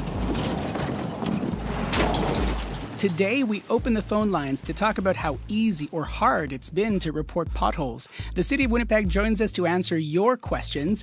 Phone lines open just after the 3 o'clock world this hour. But if you can't join us live, call our listener line 204-788-3663, 204-788-3663. Join us for our call-in portion of the program about potholes just after the 3 o'clock world this hour. I'll be good interactive with the city, so make sure you got it on speed dial. You can take part this afternoon. 8:25 is the time right now. -2 is the temperature, and there's a high today of 2 above. And I should say I haven't updated my temperature in quite some time, and I apologize. Obviously, Abby's been updating everything for us, but it's -1 right now in Winnipeg. I've just neglected to have a look. I'll tell you what, though, that 1 degree difference is not a big deal, but the 25 degrees or whatever it is that we've been experiencing, right, is a very big deal when it swings from a temperature of -25, feels like -40, to where we are today, going to be above zero. It can really wreak havoc on a lot of things. And it's not just potholes, people. It's also your head. Headaches are a big deal when there is extreme cold mixed with periods of these milder temperatures and it swings violently back and forth. Vina Go is a physiotherapist in Edmonton, and she explains how temperature swings can affect our heads in particular. Sinuses are just open cavities or spaces right in and around our face. And so if there's that huge change or swing, it's going to be really difficult for our body to adjust. So it's just like the idea of like when you're on a plane, right? You're going up and then this huge change or swing in pressure, and then same thing when we're landing. So when we're having those quick changes and our bodies are unable to adjust quickly, then that's when we'll have those kind of like discomfort, plugged ears, right, or headaches. With those types of headaches, like could there be a muscle component too, right, with the change in temperature? That's where something that using heat in the area of around your neck, right, can help reduce some of that tension. Muscle tension type headaches, we call them. So that's where muscles in and around kind of shoulder neck area can cause headaches that will be around the forehead, temporal area, or around the temples. And so if there's that huge swing in temperature, especially if we're going down to cold weather, then that's where they might have that, and then that can increase their headaches. So being able to use heat in the area can help. When it's the change in pressure, though, that's where it gets a little tricky, right? There can be, I think, certain medications that can help with that. Not to say that's always something you want to do, but like antihistamines, right, to help deal with that. Basically more of the symptom part of it, right, and allow your body to adjust to the pressure. I'd say the biggest thing is, especially when it's cold out, right, those type of temperatures can be really hard on your sinuses and on your lungs. And so being able to maintain moisture. So if you have a scarf to kind of keep warmth around your neck, but then also on really cold days, having something to cover over your mouth and your nose, because then that way you're keeping in more of that that humidity, and then it doesn't dry out the area very quickly. And then also for that cold air to reach those cavities that can be quite sensitive, so your sinuses there, and then give you that kind of discomfort around your face or those headaches. Oh, those headaches. V. Nio is a physiotherapist in Edmonton, talking about how these temperature swings can wreak havoc with your head. Hey Winnipeg, the CBC Kids News contributor search is on, so get ready to shine. We're looking for new talent to join our team, and we're coming to your city. If you're the parent of a 9 to 15-year-old who loves making videos and is an amazing storyteller, come meet our hiring producers at CF Polo Park on Saturday, March 1st from 11 a.m. to 7 p.m. To learn more, head over to cbckidsnews.ca/Winnipeg. Who knows? This could be the start of something great. I would have loved that opportunity as a kid. How exciting. Don't think twice about applying for things like this. That's what I always like to say, or for taking part in auditioning for something like this. If you've got it on your mind and you think maybe, give it a try. I mean, really, we need all kinds of different perspectives and voices and points of view. And so if you're thinking, well, maybe I'd be okay at that, but I'm not sure. You know what? Yes. If you're even thinking about it, give it a shot. We'd love to have you give it a shot at this opportunity. So cool. All right, let's get into a couple traffic details because we've had developing situations. Corey's just popped back in. Yeah, Highway 52 all morning eastbound just outside of Steinbach has been closed because of a collision there involving a pedestrian who the RCMP says was struck while helping another car that was stuck in the snow.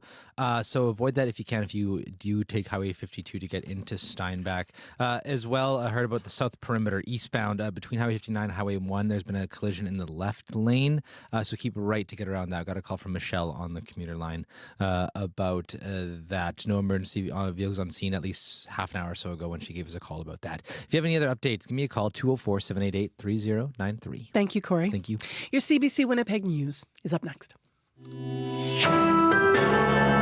This is CBC News. Good morning. I'm Megan Ketchison in Winnipeg at 8:30. It's mostly cloudy and -1. Increasing cloud today. We could see flurries or rain this afternoon and a high of 2. A Winnipegger is in a Hawaiian hospital with severe burns after a blast at a beachside resort late last week. Darren Stevenson is one of 7 people hurt in a suspected gas explosion in the grill area of the resort in Maui. He was airlifted to hospital in Honolulu where he's still being treated. Brock Stevenson is Darren's son. He says the last few days have been a whirlwind. I feel like it was a miracle that he survived it all. You hear of how bad the explosion was, and you just sit there and really think it's like how he wasn't harmed any worse than what he is. Maui police say witnesses reported a possible grill malfunction before the incident. The cause is still under investigation. One region in Manitoba is experiencing a spike in HIV cases. Swan Valley has counted more than 40 new diagnoses since October. A provincial health official says that's well above normal and says much of the transmission is related to injection drug use. The region has seen hundreds of thousands of clean needles distributed as part of a harm reduction program. That's led to some complaints. Julie Lajoie is a University of Manitoba researcher studying HIV transmission. She says clean needles should not be blamed for the spike. If somebody takes drug, they will take it with a clean or dirty needle. Offering clean needle won't increase the amount of people who are using drug. However, the mayor of Swan River says the clean needle program isn't working and he wants the province to reassess it. Chrystia Freeland says it was a conversation with Manitoba's premier that made her start to think differently about the consumer carbon tax. The former Deputy Prime Minister made the comment as the 4 candidates running to replace Prime Minister Justin Trudeau faced off in a televised debate in Montreal last night. It's not the first time Freeland has brought up her conversation with Canoe when talking about the consumer tax. He said to me, I believe in climate action.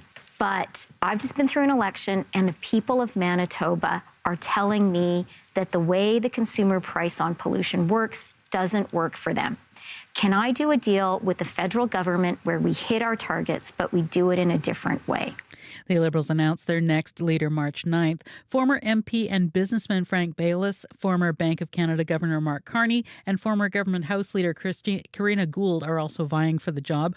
Gould is the only candidate saying she would keep the consumer levy, although she said she wouldn't increase it. U.S. President Donald Trump has been threatening to impose punishing tariffs on Canada while he moves to establish warmer relations between Washington and Moscow. If you find this disorienting, you're not alone. Andrea Sharon is the director of the Center of Defense and Security Studies at the University of Manitoba. The Trump administration has decided that it can trust and align itself with adversaries more so than allies, and that's concerning for all allies. Sharon says Canadians should not assume the worst about what this means for Canada's military alliance with the U.S. She says there have been disagreements in the past with other NATO members, including Hungary and Turkey. Winnipeg police are warning about a recent spike in gang violence. The head of the Organized Crime Division told a city committee officers have been to a number of shootings in the past 2 weeks. Inspector Elton Hall says police have found 6 firearms in the possession of suspected gang members in recent days.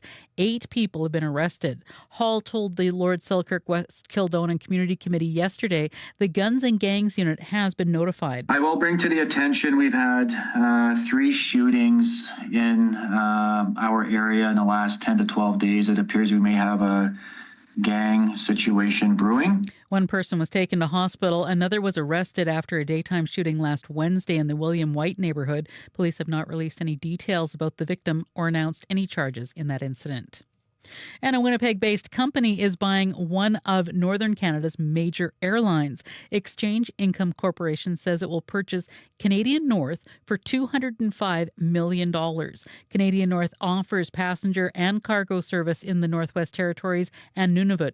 EIC already owns several airlines that fly to northern communities, including Calm Air, Perimeter Aviation, and Keewatin Air. Company President Carmel Peter says Canadian North is a natural addition. Using Canadian North's success and their dedicated employees, adding that to our experience and our size and scope that we've been able to grow into over these years, that we're able to leverage that and provide that enhanced level of service and look to hopefully provide better connectivity to the communities. So we thought it was a good fit, a good opportunity, and hopefully the communities will benefit from it. The sale is subject to approval by the Federal Competition Bureau and Transport Canada. And that's the CBC News from Winnipeg. You can always find more on our website at cbc.ca/Manitoba. Thanks very much, Megan. Thank you. Megan Ketchison filling in for Heather Wells. I want to thank the people who worked directly on items in our program this morning. Their associate producers Chidi Kuma, Kalkana Mulugeta, as well as Corey Funk, Abby Adiyemi, and Kevin Ipatebo, and Jim Agapito. Why can't I say your name today, Abby? What is wrong with me?